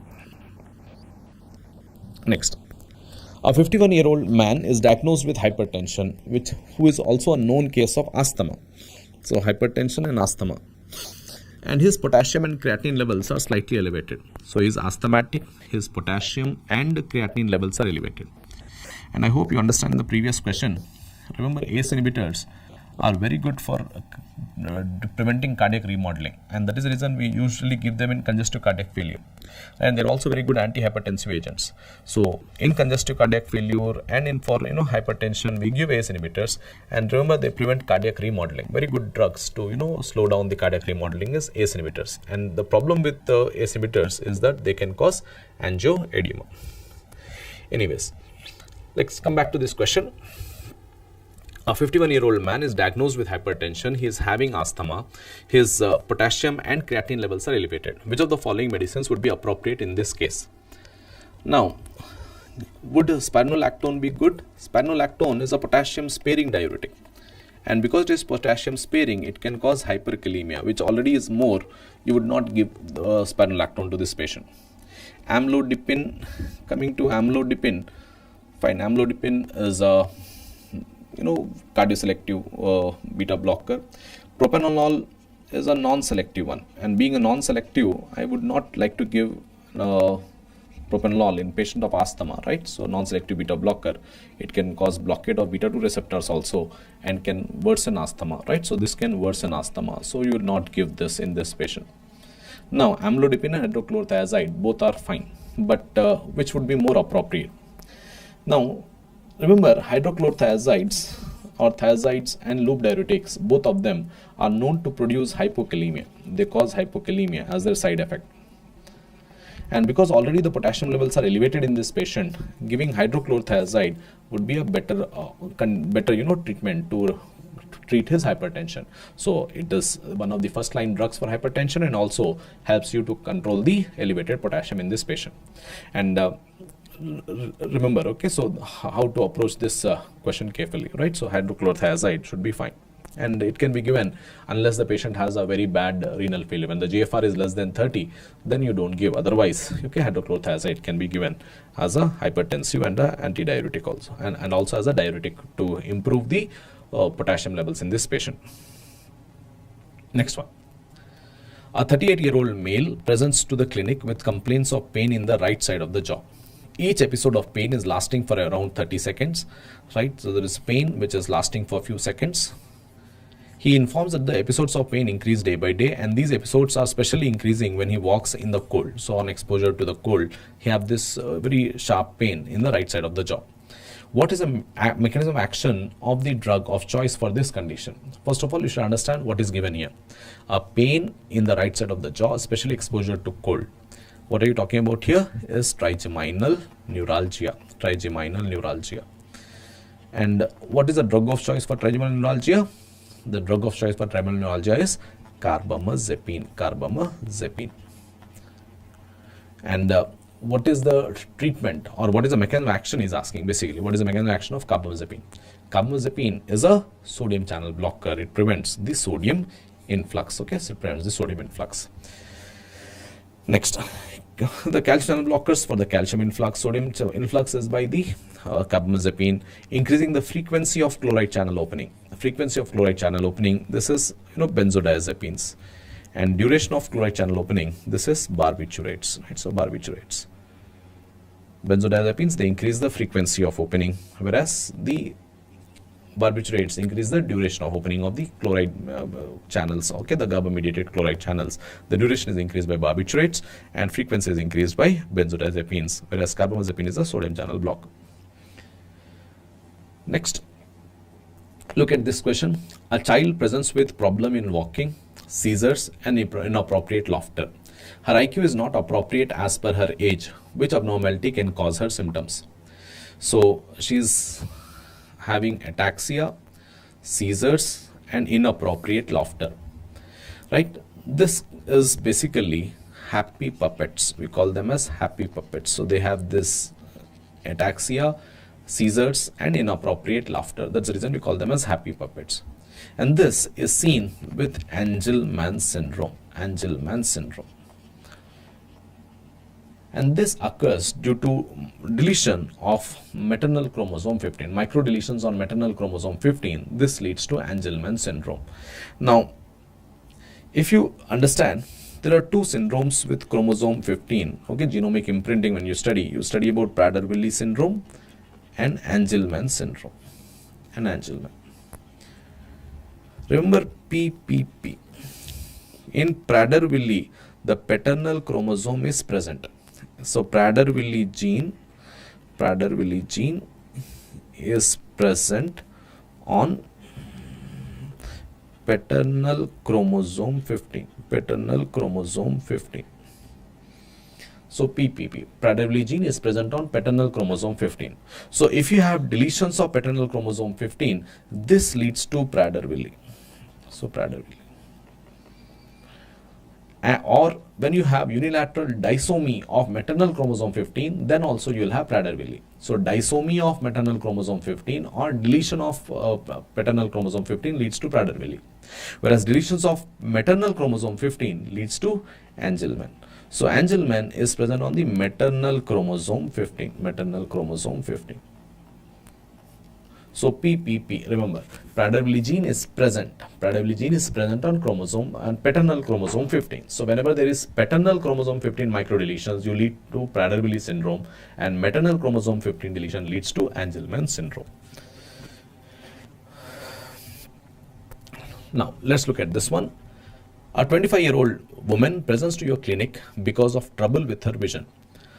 Physical examination reveals a very tall, thin woman with long, thin fingers. Right, so there is trouble with her vision, and this is also a tall, thin woman with long, slender fingers.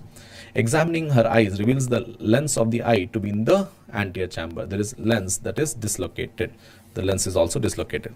Lab investigations show methionine and cystathione levels to be normal. Remember, the methionine and cystathione levels are normal in this patient. So this is not homocystinuria, right? In homocystinuria, there is 𝗧𝗲𝗃 synthase deficiency. So this is not homocystinuria. This must be Marfan's syndrome, Marfan's, right? So because here you also have the features of tall, thin individual with dislocation of the lens. There is superolateral dislocation of lens in Marfan's, right? In Marfan's, we have superolateral dislocation. And which of the following is the most likely cause of this patient signs and symptoms? So basically Marfan's, there is defect in fibrillin. There is defect in fibrillin. Copper metabolism defect would be Wilson's. Defect in type 1 collagen would be osteogenesis imperfecta. Osteogenesis imperfecta, right? And decreased vitamin D is rickets, right? So that is rickets. So here, this is fibrillin defect. This is Marfan's. And because 𝗧𝗲𝗃 and methionine levels are normal, it's not homocystinuria. It is not homocystinuria. So remember, in homocystinuria, there is defect in 𝗧𝗲𝗃 beta synthase. So because there is defect in 𝗧𝗲𝗃 beta synthase, the 𝗧𝗲𝗃 levels will be reduced, and also the methionine levels will tend to increase in cases of homocystinuria.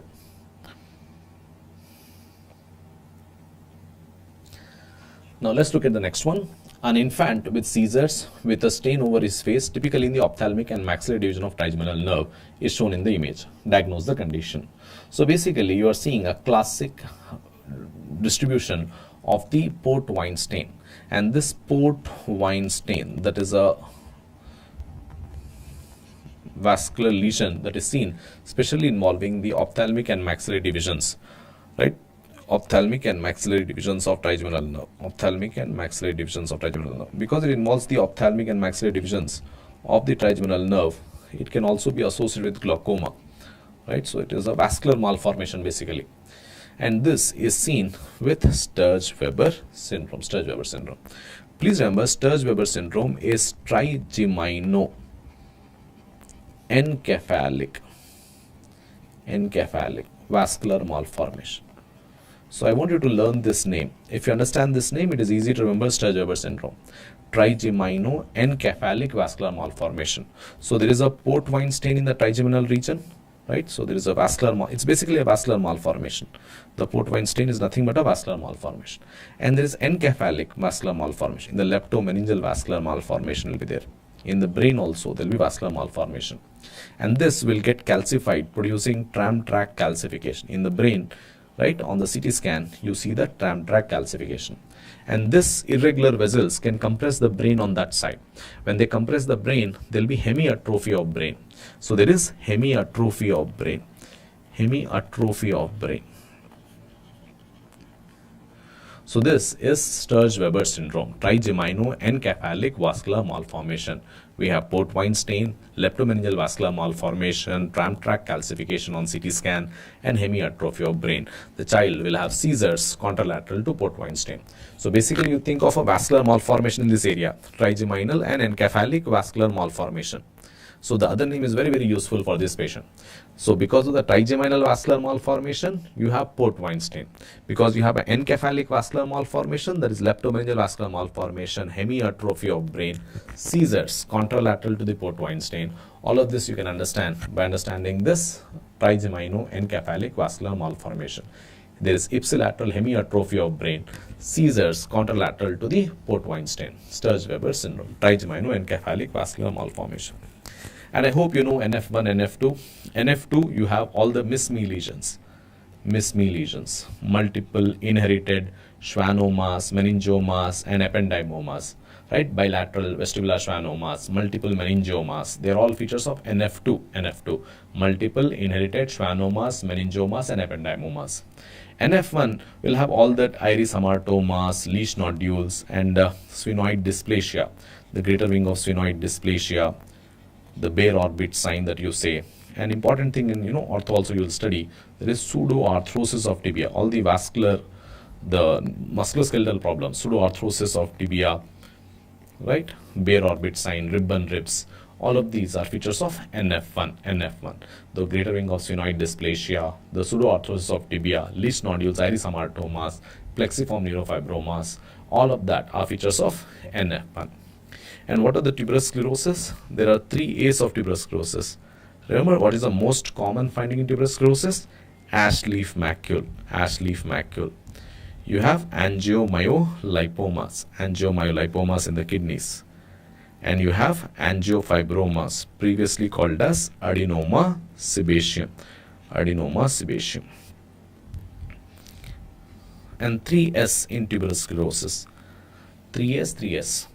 There is shagreen patch, a connective tissue patch on the lumbosacral region. Subependymal calcifications, right? Subependymal nodules, candle dripping like nodules in the subependymal region of the ventricles, right? So that is all features of tuberous sclerosis. You also have SIGA, subependymal giant cell astrocytoma. So very important topic. You should know these things. Once again, in Sturge-Weber syndrome, you have trigeminal-encephalic vascular malformation. In NF2, first study NF2. NF2 is Miss-Me lesions, multiple inherited schwannomas, meningiomas, and ependymomas. NF1 is having everything other than, Miss-Me.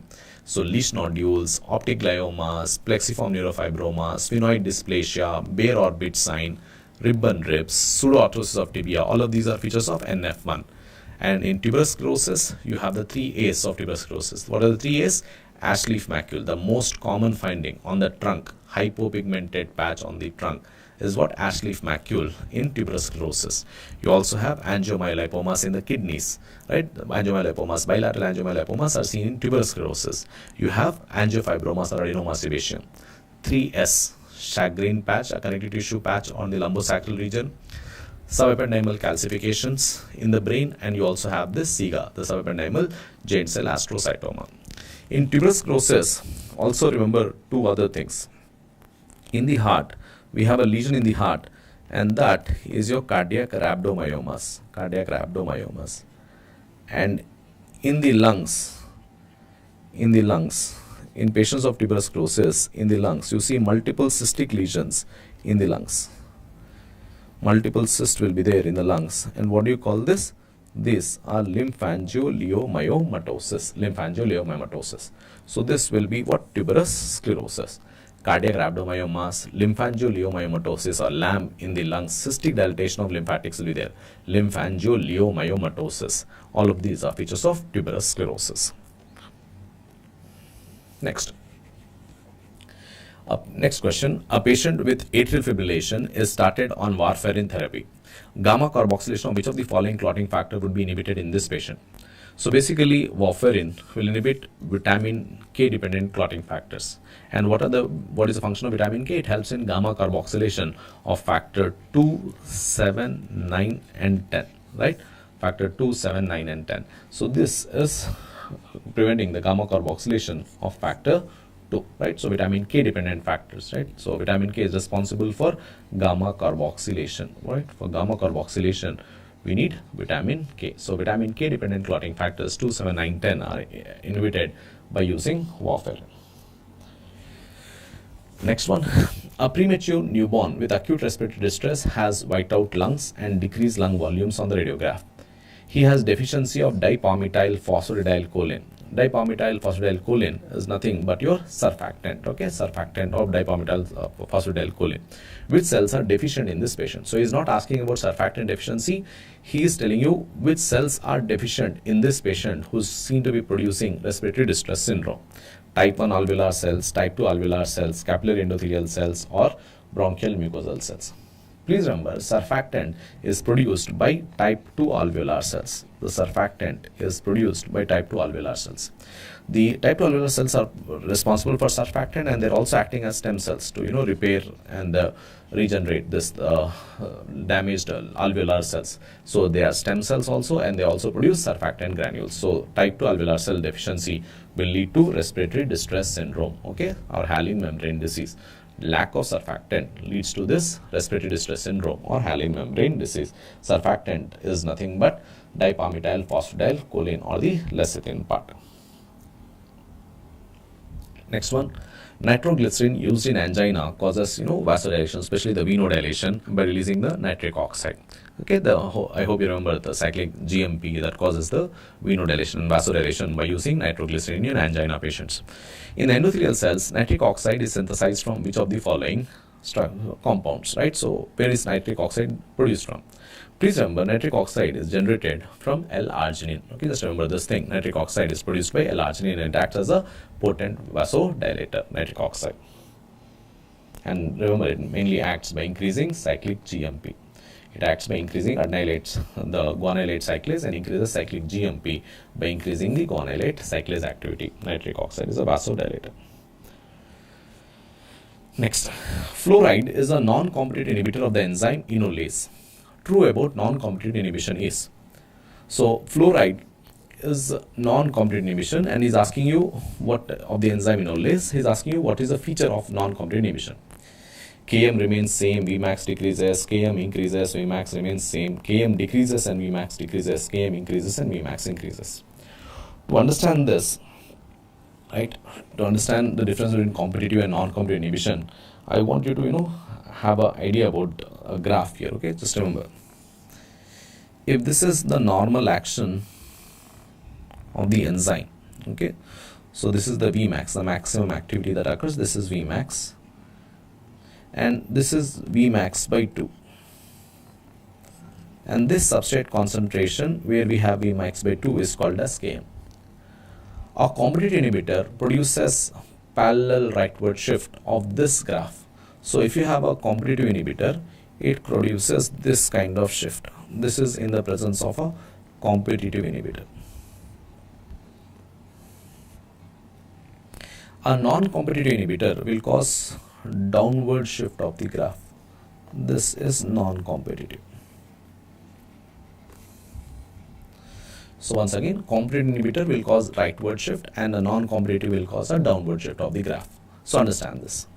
So what is happening in competitive when it is causing the rightward shift? What will happen to the Km value? Km is the substrate concentration. We have half of Vmax. What is happening to Km? Km is increasing. And what is happening to Vmax? Vmax remains the same. So if Km increases and Vmax remains the same, this is what? Competitive. And what is happening in non-competitive? The Km is remaining the same, but the Vmax is reducing. The Km is remaining the same, but Vmax is reducing. So Km remains same and Vmax decreases in the presence of non-competitive inhibitor. What happens in competitive? The Km increases. The substrate concentration required to have, right, the Vmax by 2, okay, the activity of half of the Vmax, okay, the substrate concentration to have Vmax by 2 will be increased, but the Vmax will remain constant. So remember this graph and you should be able to answer this on the day of exam. So in case of competitive, there is a parallel rightward shift, right, there is a parallel rightward shift in case of competitive. And in case of non-competitive, there is a downward shift of the graph. There is a downward shift of the graph. You keep this in mind, you will understand. The Vmax remains same in competitive, Vmax decreases in non-competitive. Km increases in competitive, Kms remains same in case of non-competitive. Right? I hope you can get that right on the exam. Next one. A 30-year-old patient presented with diarrhea and steatorrhea. So steatorrhea is there, so strongly suggestive of a malabsorption, and joint pain and weight loss. Small intestinal biopsy shows presence of foamy macrophages which contain periodic acid shift stain positive diastase resistant granules. Most likely diagnosis is. So whenever you are given, okay, any malabsorption, so remember there are 3 malabsorptions that we know: celiac disease, topical sprue, and Whipple's disease, right? The celiac disease is non-infective. It is, right, gluten sensitivity, autoimmune, gluten sensitivity, anti-gliadin, anti-gluten, anti-endomycin antibodies, right, anti-gliadin antibodies, gluten sensitive enteropathy. It is non-infective, right? You have anti-endomycin antibodies. All of this is seen in celiac disease. Tropical sprue is infective, right? E. coli and other infections, okay, tropical infective. Whipple's is also infective. It is caused by Treponema whippleyi. It is caused by bacteria Treponema whippleyi. So that is also infective. The thing is, celiac disease is non-infective, has GI symptoms. Tropical sprue is infective with GI symptoms. Whipple's disease has GI symptoms of malabsorption, right? Along with that, it will have extraintestinal manifestations, extraintestinal symptoms also, right? You have arthritis, you have CNS involvement, right? Neuropathy, CNS involvement. So please remember, infective with extraintestinal manifestations are shown. Think of Whipple's disease.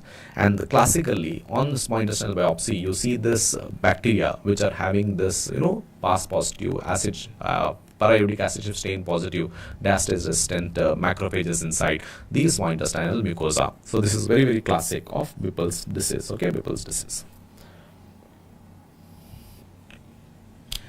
Next one. A HIV positive patient with respiratory distress, the chest radiograph shows bilateral perihilar fluffy infiltrates. What is the most likely cause?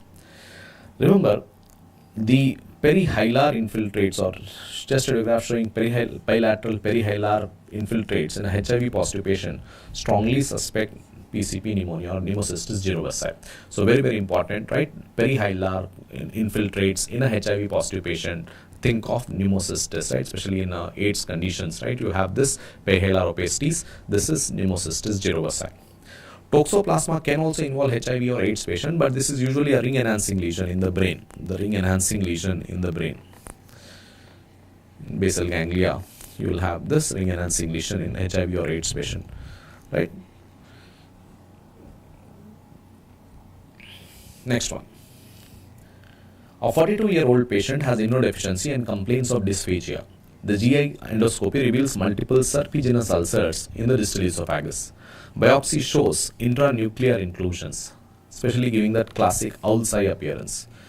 So remember, 𝗷𝗫𝗃𝗃 appearance of intranuclear inclusion. This presence of intranuclear inclusions, right, with serpiginous ulcers in the esophagus. This is 𝗬𝗵 esophagitis. This is 𝗬𝗵 esophagitis, one of the important, AIDS-defining conditions. 𝗬𝗵 esophagitis is an important condition that occurs in HIV or immunodeficiencies.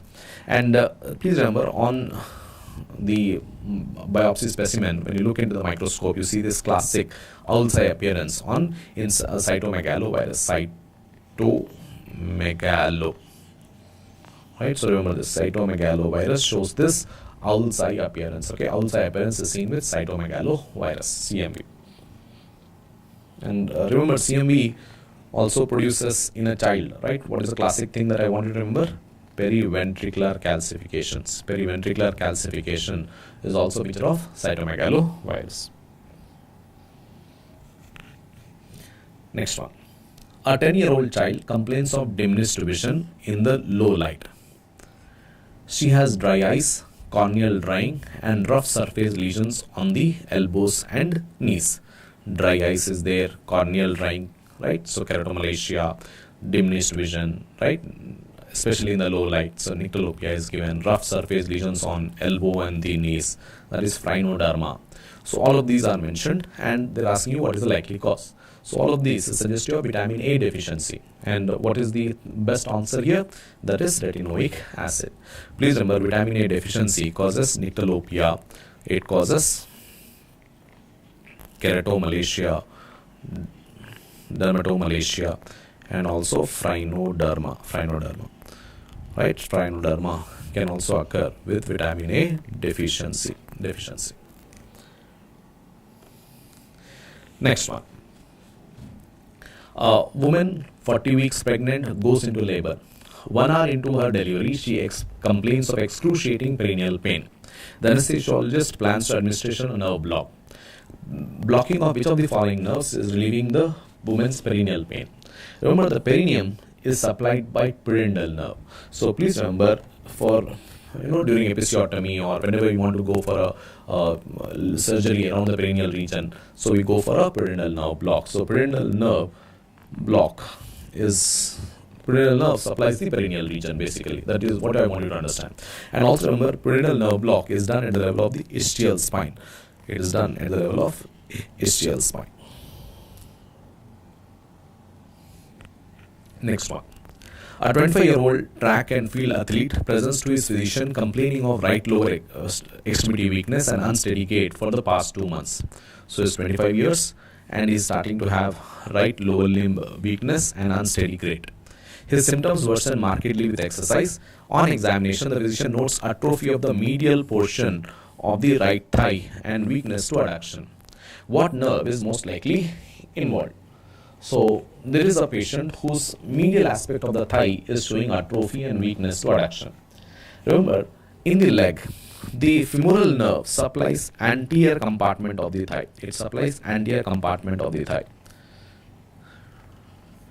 That is your quadriceps femoris muscles, quadriceps. Your rectus femoris, vastus medialis, vastus intermedius, vastus lateralis. All of this is supplied by femoral nerve. Deep peroneal nerve, this supplies anterior compartment of the leg. The extensor muscles, extensor hallucis, extensor digitorum, right? The tibialis anterior. The anterior compartment of leg is supplied by deep peroneal nerve. Obturator nerve, this supplies the medial compartment of the thigh. The medial compartment of the thigh. The gracilis, the obturators, as well as your adductor muscles, the adductor longus, adductor brevis, adductor magnus, right? So all of these are mainly supplied by obturator nerve. And also remember, obturator nerve also supplies the knee joint and the knee joint as well as the hip joint. So the nerve supply to both the knee joint and hip joint on the medial aspect, right, mainly by the obturator nerve. So obturator nerve damage will cause atrophy of medial aspect of the thigh. It will cause lack of adduction, because medial aspect of the thigh, you have gracilis, you have obturator as well as your adductor muscles. So adductors are also involved when there is atrophy of the medial aspect of the thigh. So whenever you have damage to obturator nerve, there will be weakness of the adductor muscles of the thigh. Sciatic nerve, this is supplying the posterior compartment, right? Posterior compartment of thigh. All the muscles of the posterior compartment of the thigh, right? All the hamstring muscles that we have are supplied by the sciatic nerve. And everything below the knee joint is basically coming from the branches of the sciatic nerve, whether it is anterior compartment of the leg, the deep peroneal nerve, the lateral compartment of the leg, the superficial peroneal nerve. They are all branches of the common peroneal nerve. And the tibial nerve, which is supplying the posterior aspect of the leg, is also a branch of the sciatic nerve. So everything below the knee joint is supplied by sciatic nerve, branches of the sciatic nerve, the common peroneal nerve and the tibial nerve. The common peroneal nerve is giving, the sciatic nerve has two parts, right? Tibial and common peroneal. Tibial is supplying everything posterior, posterior aspect of the thigh, posterior aspect of the leg, right? Plantar surface of the foot. All of this posterior side is supplied by tibial. Whereas common peroneal nerve, the trunk only supplies one muscle, the biceps femoris. The common peroneal nerve supplies only one muscle, the biceps femoris, the long head of biceps femoris, basically. And rest of all, all the other features of the common peroneal nerve, only the biceps femoris is supplied by common peroneal nerve. All the other structures that are supplied in the leg are by its branches. A superficial peroneal nerve, which is supplying the lateral compartment, and the deep peroneal nerve, which is supplying the anterior compartment of the leg. Anterior compartment of the leg. Okay, so just remember this thing. Once again, the anterior compartment of the thigh is supplied by the femoral nerve. The posterior compartment of the thigh is supplied by sciatic nerve, especially the tibial component of sciatic nerve. The common peroneal nerve supplies only one muscle, the short head of biceps femoris. The medial compartment of the leg is supplying the adductor muscles, the adductor longus, adductor brevis, and adductor magnus, along with the gracilis and obturators. And the deep peroneal nerve supplies anterior compartment of the leg. Superficial peroneal nerve supplies the lateral compartment of the leg. Lateral compartment of the leg. Next one. A 45-year-old man, after skinning of a dead animal, developed a pustule on his hand. A smear prepared from the lesion showed the presence of gram-positive bacilli in the long chains, which were positive for 𝗵𝗿𝗃's reaction. 𝗵𝗿𝗃's reaction, you are talking about a gram-positive bacilli, right, causing a pustule, right, after skinning of a dead animal. This is called as Hyde-Potter's disease. Hyde-Potter's. Hide is the dead skin of an animal. Okay, so people who carry this dead skin in the slaughterhouses and all, they develop this black scar. They develop a black scar on the skin. This is also called as malignant pustule. Malignant pustule. And it is clearly given that the patient, this gram-positive bacilli, is also showing this 𝗵𝗿𝗃's reaction This is Bacillus anthracis. Bacillus anthracis produces this black scar.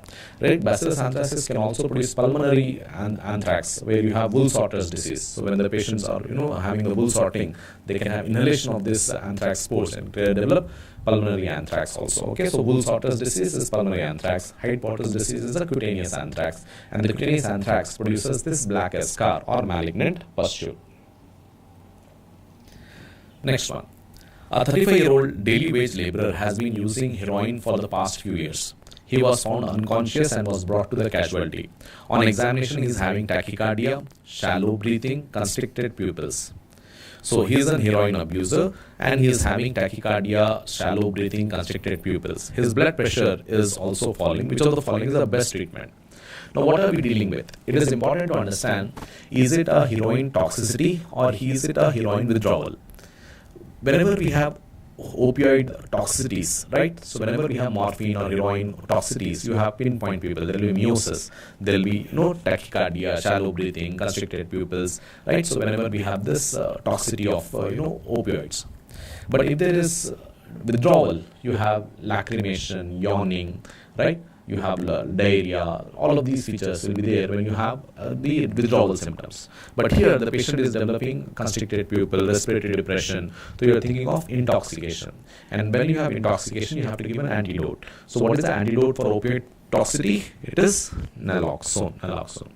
Remember, methadone should be given for opioid dependence.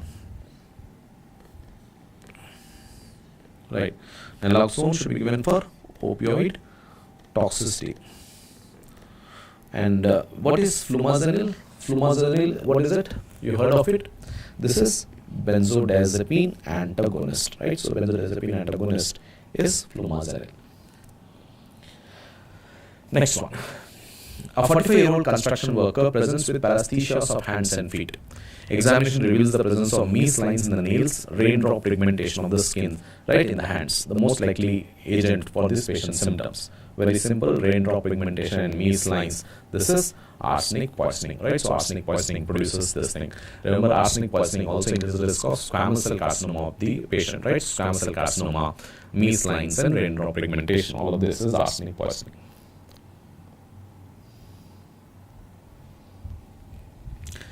Now, the 50th question.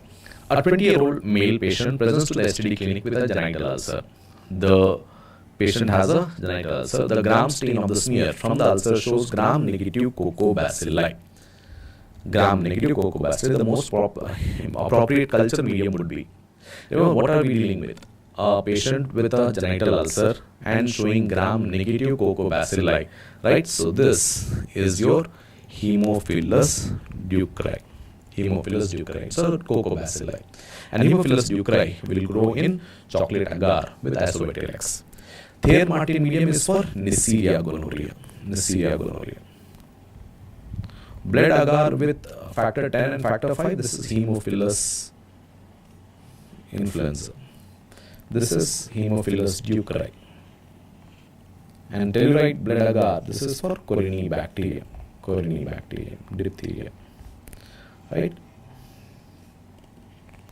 So Haemophilus influenza, you use factor 10 and factor 5, and chocolate agar with Acinetobacter for Haemophilus ducreyi, 𝗃-Martin medium for Neisseria gonorrhea, telluride agar is for Corynebacterium, diphtheria.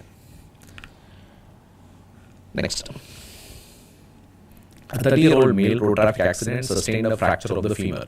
2 days later, he developed sudden breathlessness, confusion, and petechial skin rash. And remember, it is just 2 days after the fracture. 2 days after the fracture, within 48 hours. So whenever we have respiratory symptoms in the patient, the sudden breathlessness, we have CNS symptoms, and confusion, and we have cutaneous manifestation. Within 48 to 72 hours of a long bone fracture, think of fat embolism. Think of fat embolism. Remember, pulmonary thromboembolism takes more time, right? It needs at least 1 week later, okay, bed rest, prolonged bed rest, DVT to develop, and then the pulmonary thromboembolism to develop. Immediately after fracture, within 48 to 72 hours, if you are seeing sudden respiratory distress, right, think of fat embolism, especially when you have long bone fractures, okay, long bones, right? They have this fat embolism developing much earlier, within 48 to 72 hours. And this triad is important. You have feature with respiratory symptoms, CNS symptoms, and petechial skin rash. A petechial skin rash, long bone fracture, think of fat embolism. There will be thrombocytopenia in the patient, thrombocytopenia also. And a classic finding on the chest X-ray, you have a snowstorm appearance on the chest radiograph, snowstorm appearance on chest radiograph. All of these are suggestive of fat embolism, right? So the answer here should be fat embolism.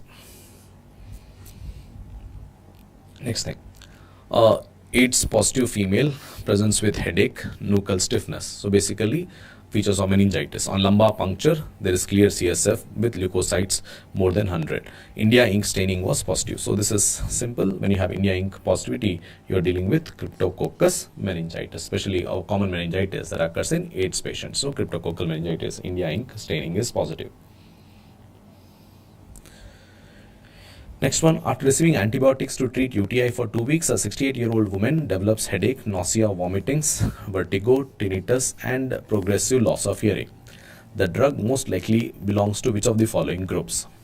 So basically a UTI patient and is developing nausea, vomiting, vertigo. So basically you are having involvement of the not just the hearing apparatus but also the vestibular part, not just the cochlear part, also the vestibular part. And he's asking you which antibiotic can cause these symptoms: macrolides, tetracyclines, cephalosporins, or aminoglycosides.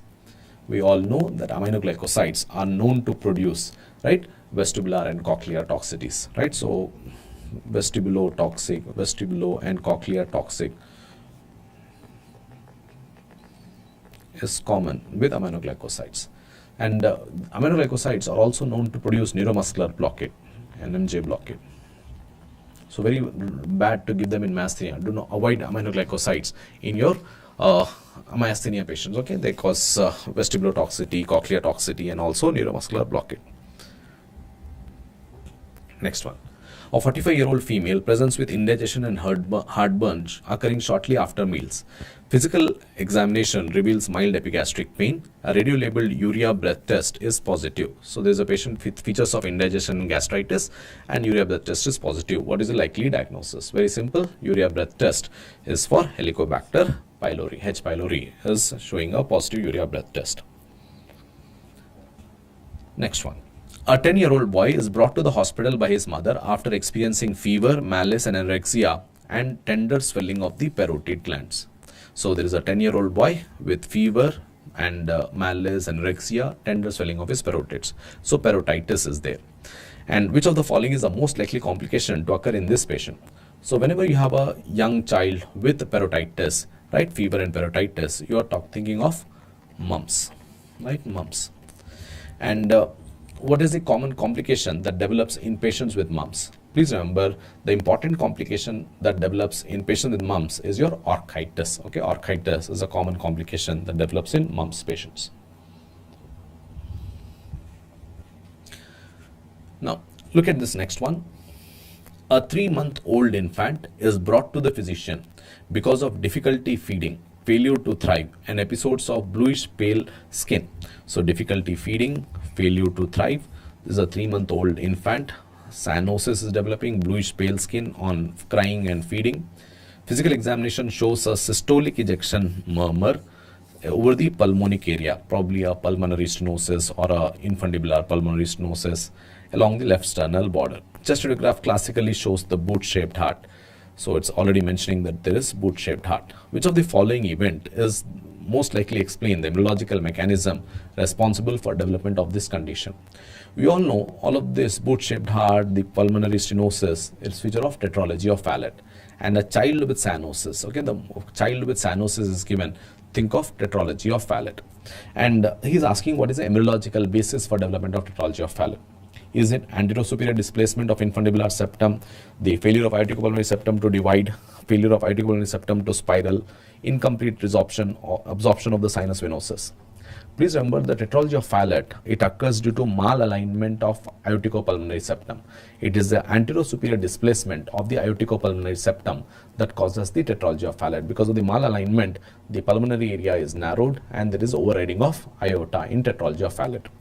Failure of aorticopulmonary septum to divide, right? If the aorticopulmonary septum is not coming at all, not developing, you have a persistent truncus arteriosus, Failure of aorticopulmonary septum to spiral, if it is not spiraling properly, you have a transposition of great arteries. The failure of spiraling leads to transposition of great arteries. The absence or failure of development of the aorticopulmonary septum leads to persistent truncus arteriosus. The malalignment leads to tetralogy of Fallot. So this is tetralogy of Fallot, the malalignment or anterior-superior displacement of the aorticopulmonary septum. Now, look at this next question.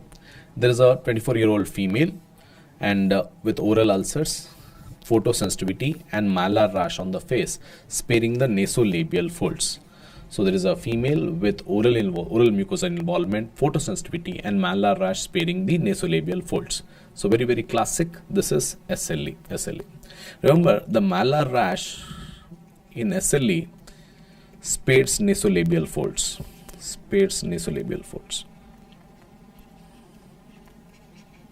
So nasolabial folds are, not involved in SLE. Whereas in dermatomyositis, nasolabial folds are involved.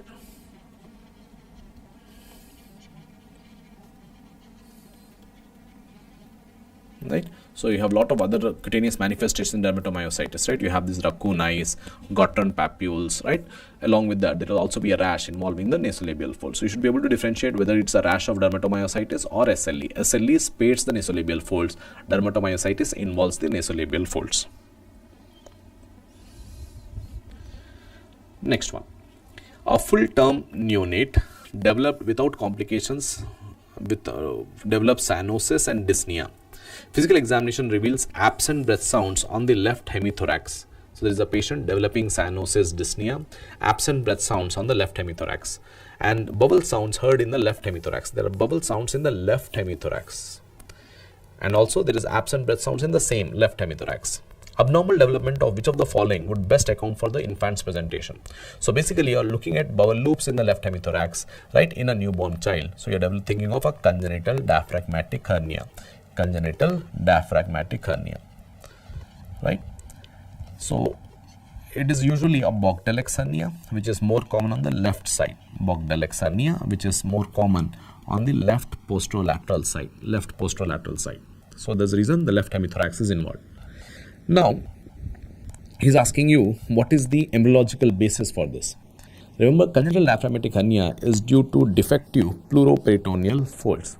The pleuroperitoneal fold defect, which is in the involvement of development of the diaphragm, right? So this will cause this defective pleuroperitoneal folds will lead to this herniation of bowel loops from the abdomen into the hemithorax. So the answer should be defective pleuroperitoneal folds. So this is what happens. Congenital diaphragmatic hernia, there is a defect in the pleuroperitoneal folds, especially on the left side, left posterolaterally, the bowel loops will herniate. And why is the patient developing cyanosis and dyspnea? Because the congenital diaphragmatic hernias are associated with pulmonary hypoplasias.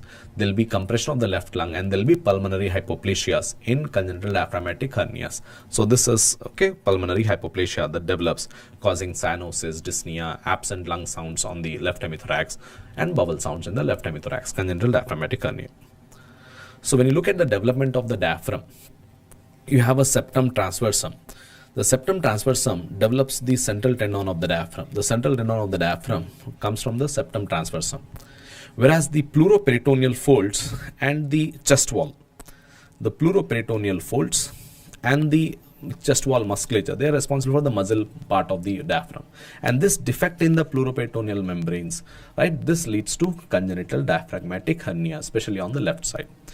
And your esophageal mesentery, this lead to the crura of diaphragm, the crus of diaphragm, the right crus of diaphragm, the left crus of diaphragm, right, that is coming from the crura. So the central tendon develops from septum transversum of the diaphragm.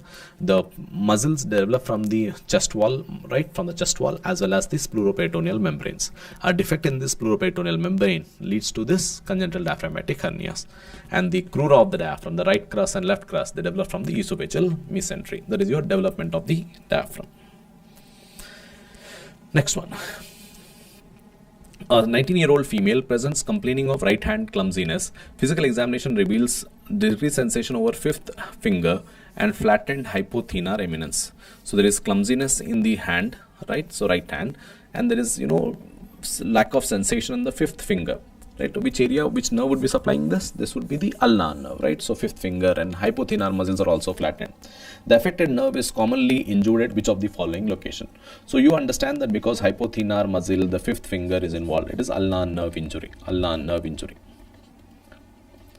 And what is the location where ulnar nerve is damaged? What is damaged in the carpal tunnel? We all know carpal tunnel is what? Median nerve.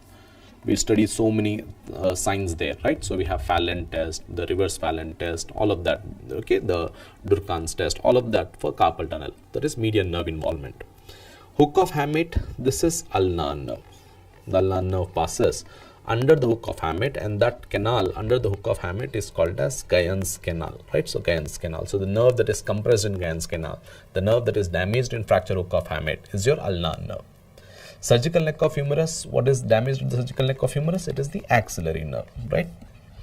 And what is at the head of the radius? At the head of the radius, you have the radial nerve, right? So the radial nerve, especially the posterior branch of the radial nerve, just, okay, the radial nerve, the posterior branch, they can be located close to the head of the radius.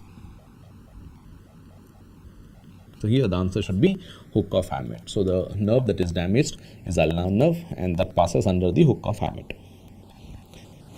Next, I'll complete at 77. Okay, so just be patient and we'll finish off all the till the 77th question.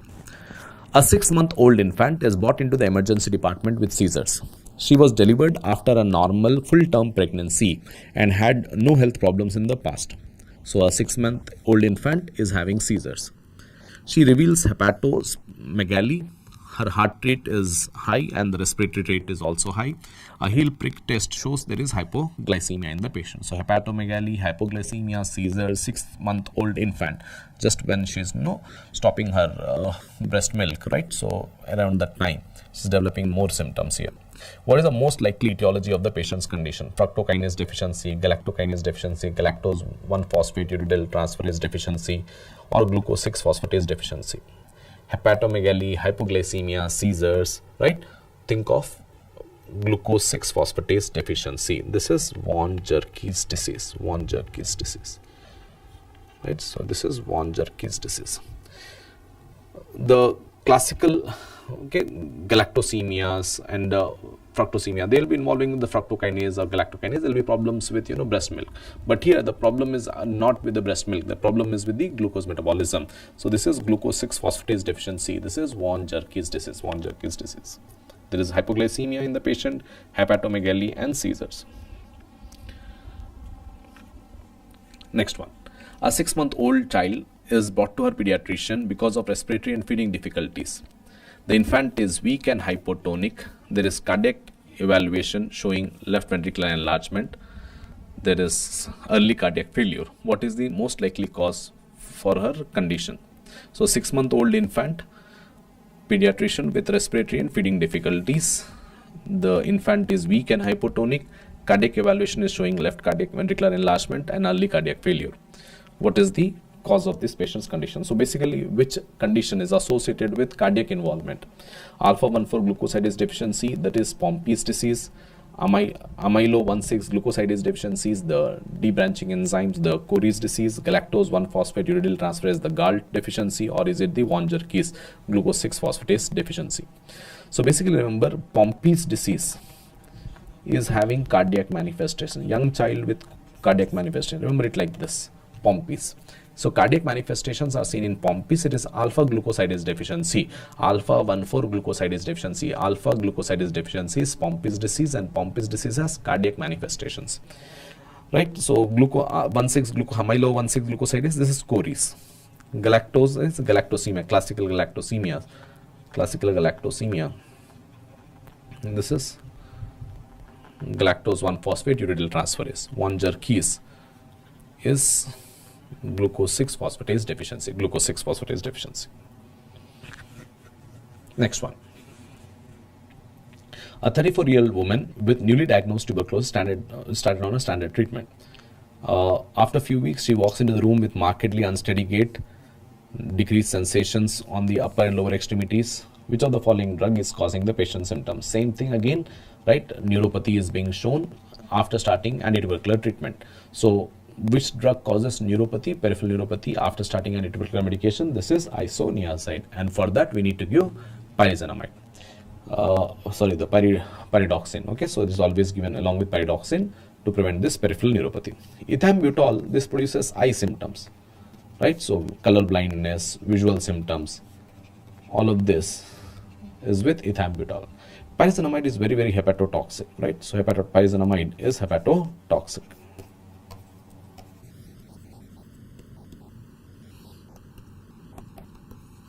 Okay. Pyrazinamide is hepatotoxic, right? And isoniazid causes peripheral neuropathy.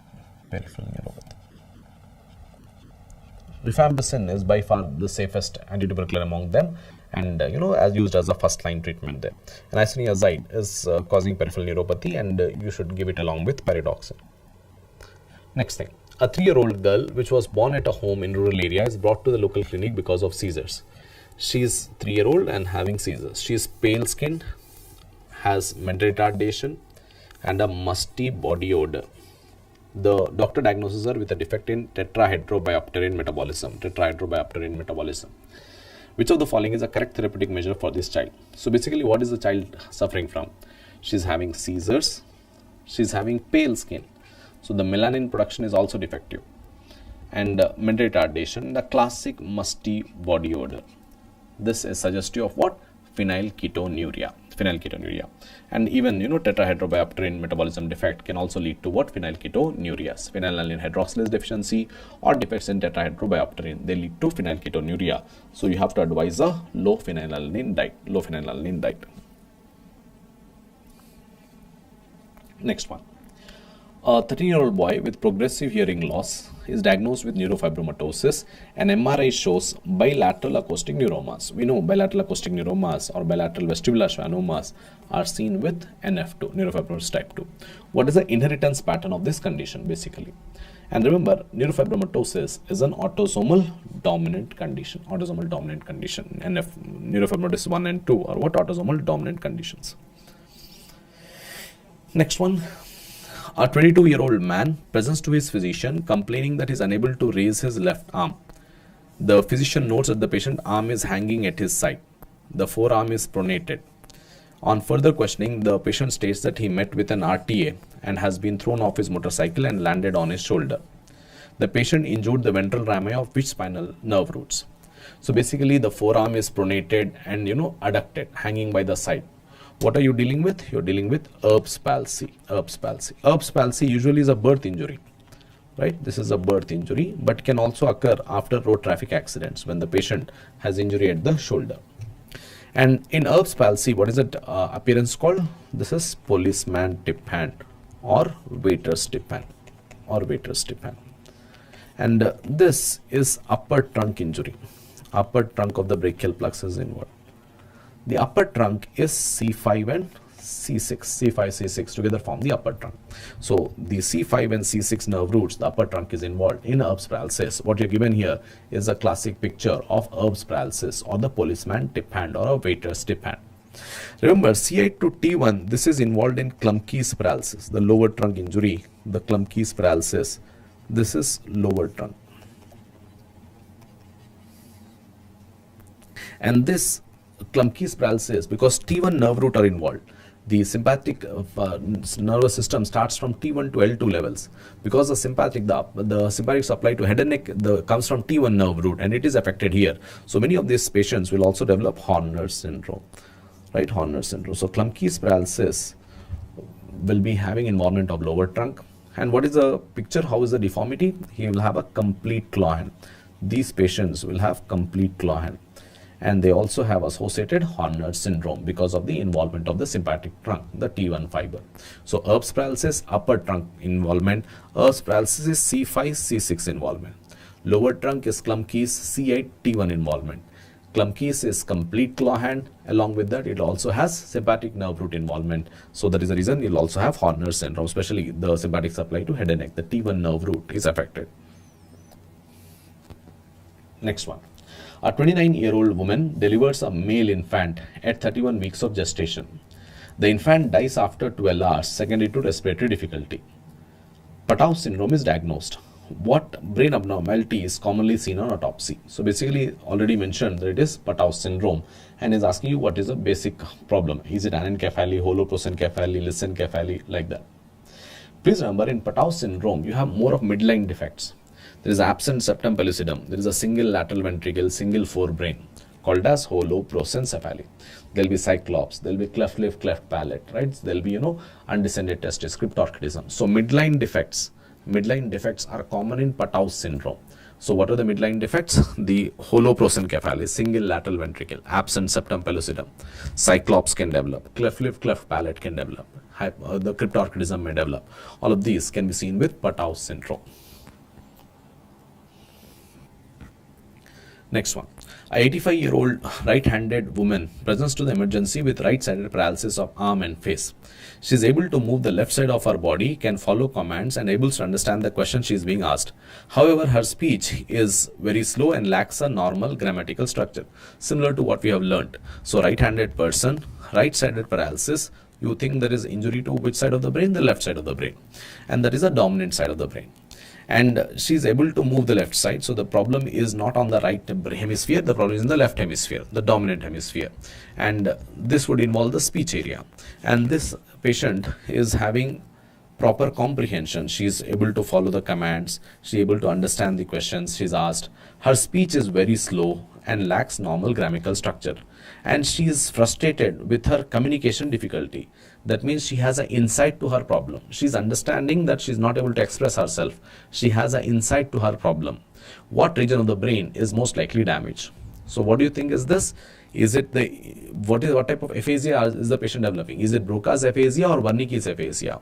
You have an insight to the problem. You know that you want to speak, but you are not able to speak. Your comprehension is clear. Once you ask somebody is asking something, you know what he's asking. You understand that, but you are not able to express. There is an expressive aphasia of Broca's aphasia. And where is the location of the Broca's area? The area 44. It is in the left hemisphere, in the inferior frontal gyrus. Left inferior frontal gyrus.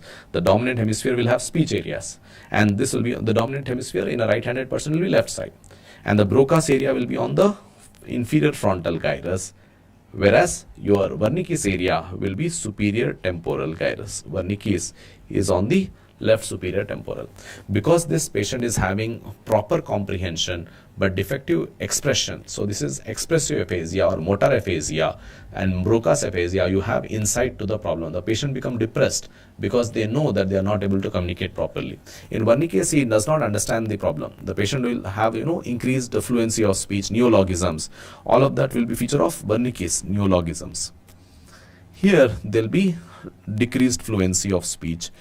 There will be depression in the patient because he knows that he is not able to express. He understands what is being asked, but he is not able to express. Decreased fluency, slurred speech, labored speech, right? Insight to the problem is seen in Broca's aphasia. Increased fluency, right?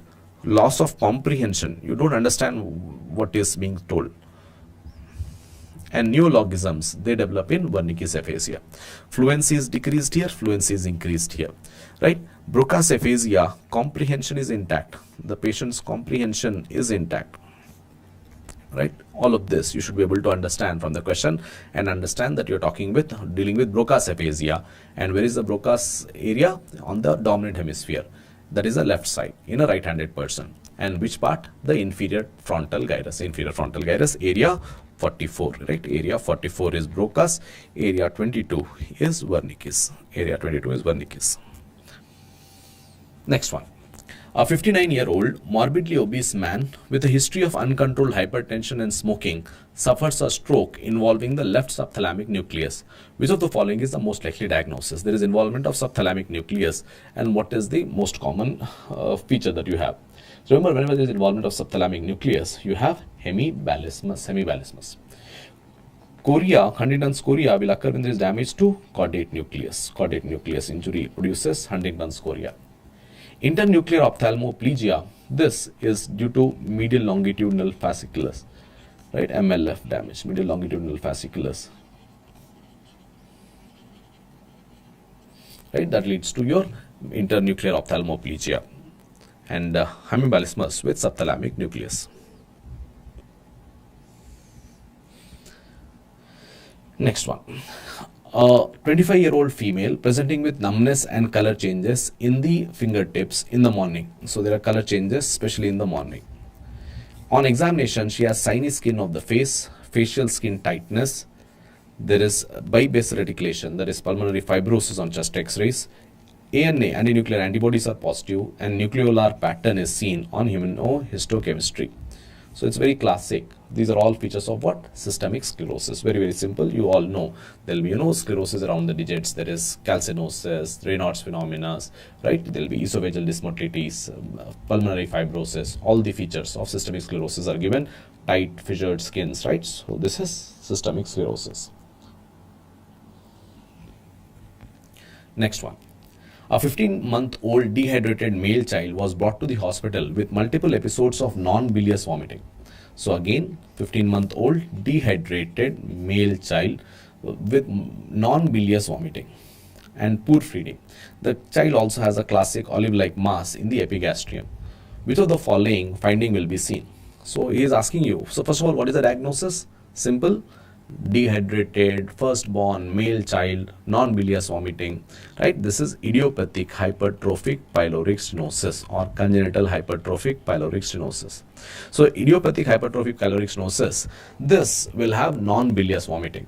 And the important electrolyte abnormality that you have to learn is these patients develop hypochloremic, hypokalemic, metabolic alkalosis with paradoxical aciduria. Paradoxical aciduria. So the patient will have metabolic alkalosis. The patient has vomitings, repeated vomitings. There is no gastric hypermotility. There is gastric hyperperistalsis, caterpillar sign, gastric hyperperistalsis, and repeated vomitings. And when you have vomiting, you lose H+. When you lose H+, you develop alkalosis. So the patient has alkalosis, and both chloride levels are decreased and potassium levels are decreased. There is hypokalemic, hypochloremic, metabolic alkalosis with paradoxical aciduria in idiopathic hypertrophic pyloric stenosis. Remember, it is not seen immediately after birth. We are not using this word congenital, right? It is not just immediately seen after birth. So we better use what the term called as idiopathic hypertrophic pyloric stenosis. And what is the investigation of choice? It is ultrasound, where you see the pyloric muscle wall thickening, right? So investigation of choice is ultrasound, and you see that single bubble appearance on radiograph in idiopathic hypertrophic pyloric stenosis. The metabolic abnormality will be asked frequently. Please remember, hypokalemic, hypochloremic, metabolic alkalosis with paradoxical aciduria. Next, a 56-year-old factory worker dealing with benzene recently got retired. What is the possible complication that can develop in this patient? So benzene as an occupational exposure, what does it cause? Benzene as an occupational exposure increases the risk of having blood cancers, okay, leukemias. Blood cancers can develop after benzene exposure. And remember, aniline, beta-naphthalamine,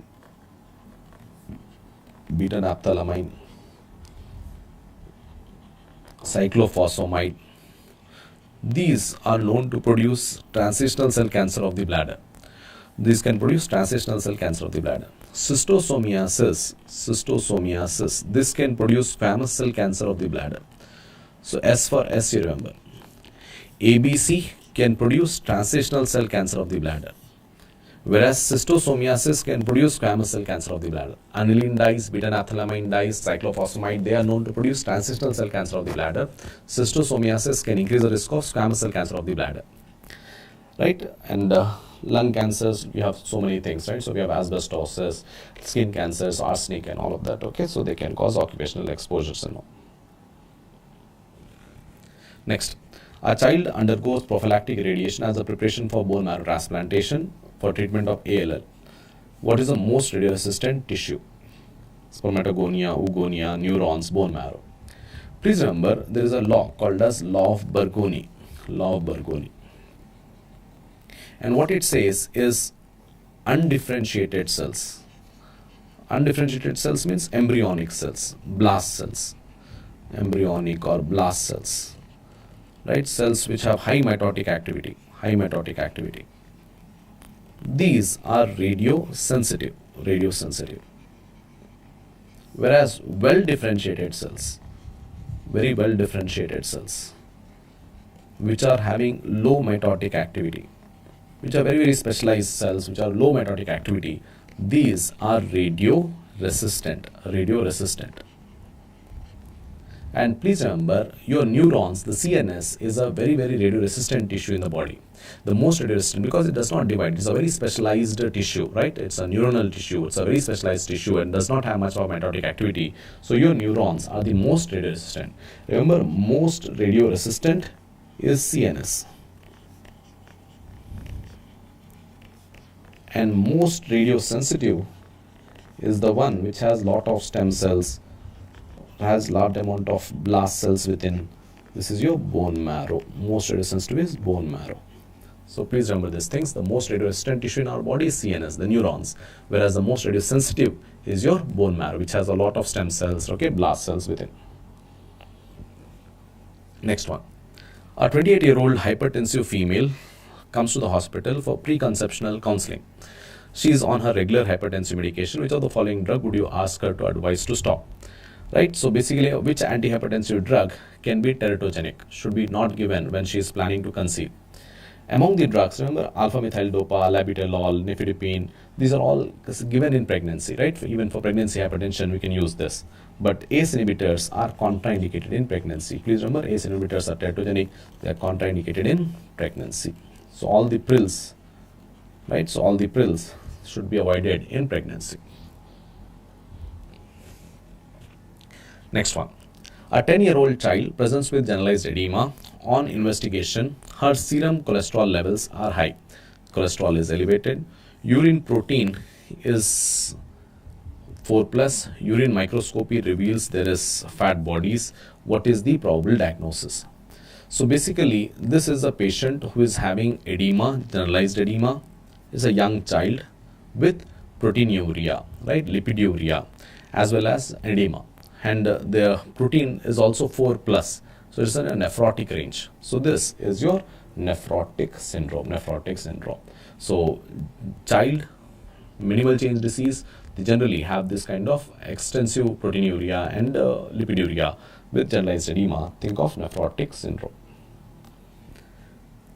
34, and especially the minimal change disease, okay, especially this will occur with minimal change disease,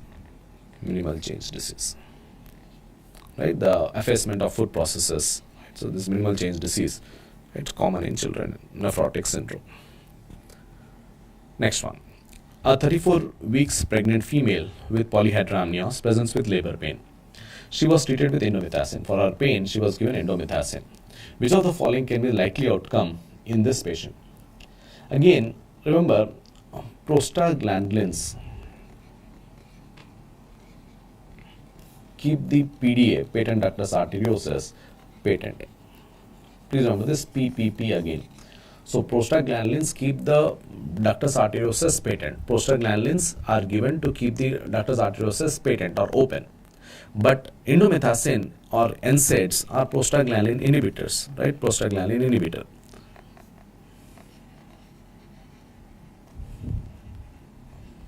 So because it's a prostaglandin inhibitor, it will cause premature closure of ductus arteriosus.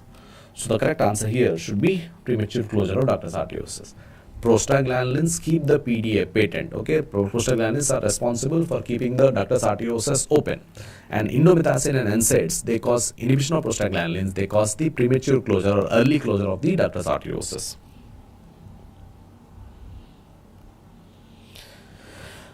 Now, a 12-year-old child has a weak femoral pulse. Femoral pulse are weak. A 12-year-old child. upper limb pressure is high. On examination, there is increased pulsation of intercostal arteries. The intercostal arteries, they show increased pulsations. And on chest radiograph, there is notching of the ribs. So there is high pressure in the upper limb, low pressure in the lower limb. The pulses in the upper limb, they have high pressures, right? Whereas the femoral pulses are weak. And this is a 12-year-old child, and they are developing this notching of ribs. This is feature of coarctation of aorta. So whenever we have coarctation of aorta, right, just the postductal coarctation, if you look at the coarctation of aorta, because the subclavian artery is coming above the area of coarctation, the upper limb, which is being supplied by the subclavian artery, it will show high pressures.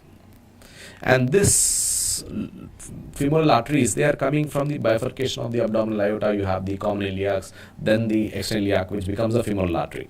So because there is narrowing, the flow in the lower part of the aorta will be less. So the lower limbs will have low blood pressure. The lower limbs will have low blood pressure. So upper limb having high blood pressure, lower limbs having decreased blood pressure. Think of coarctation of aorta. Think of coarctation of aorta. Right? And when you have coarctation, especially for a long period of time, because you have to maintain the blood supply is maintained through the anterior and posterior intercostal arteries, which are, causing this notching of ribs. And this will occur in child about 10 years, because it takes a lot of time for the collateral circulation to cause the notching of ribs. So notching of ribs are features, the inferior rib notching is feature of what? Coarctation of aorta, coarctation of aorta. You have this differential pressure, more high blood pressure in the upper limb and low pressure in lower limbs. Think of coarctation or narrowing of the aorta. And because of the collateral supply, you have the inferior rib notching in coarctation of aorta. Lastly, to end up with a very simple question, a 12-year-old girl presented with webbed neck, shield chest, right, wide spaced nipples and short stature, right? So you have a patient who is having a webbed neck, 12-year-old girl, right? So this is classic Turner's syndrome. Remember two important serious manifestations of Turner's syndrome. One is the presence of a bicuspid aortic wall, bicuspid aortic wall. And in Turner's, we see preductal coarctation of aorta. So you have a short fourth metacarpal also. In Turner's, we also see short fourth metacarpal. So these are some important findings, right, that we have in Turner's. So in the antenatal scans, we may see cystic hygroma. We may see this, lack of development of secondary sexual characters, menopause before menarche, right? So she will be presenting with primary amenorrhea, menopause before menarche, and streak ovaries. The ovaries are not developed properly. There is streak ovaries, poor secondary sexual characters. All of this is feature of Turner syndrome, 45XO, right? 45XO, Turner syndrome. I think that gives you a comprehensive understanding of some of the important questions that I wanted to discuss. We'll plan a session again tomorrow around the same time. We'll try to cover much more topics along with it. And this is in the preclinical subjects. What we have tried to cover is some amount of anatomy, some amount of pharmacology, microbiology, and how the clinical questions can be formulated on around those topics. If you like the sessions, please do let us know. If we can, conduct a similar session on the clinical subjects also, right? So we'll try to do a little more activities closer to your exam. This is mainly for exam going students, okay? So the speed and the concepts that I am trying to cover is mainly towards the June 4th exam going students, right? So use this whenever you are, feeling to recollect the questions in a clinical format and to develop that confidence. And going forward, I would want you to keep solving as many MCQs, understand the questions, right? Understand the approach to the questions, and you will see that you will start improving as you go closer. So you must be doing your theory by now, but this month I also want you to start your MCQ discussions.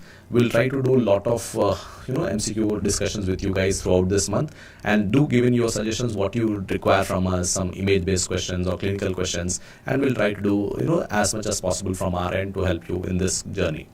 And I hope you like the discussion, and thank you so much for your patient listening, and I hope you all will continue on a positive frame of mind, and do let me know how many questions you could got it right. I hope you have attended the exam. In the app, the questions are uploaded a day before, and this is a discussion that is done after the exam. So if you have missed the exam, you try to attempt your exam and then look at the discussion. You would find it more useful to understand. So in future also, we'll be conducting more exams on the app. You can solve the questions and get back to the discussion to understand where you went right, where you went wrong. Please practice your questions for this month. Okay, all the best and stay positive, and hopefully you will have a good exam. Okay, God bless you and all the best, guys. We'll see you soon. Okay, thank you so much.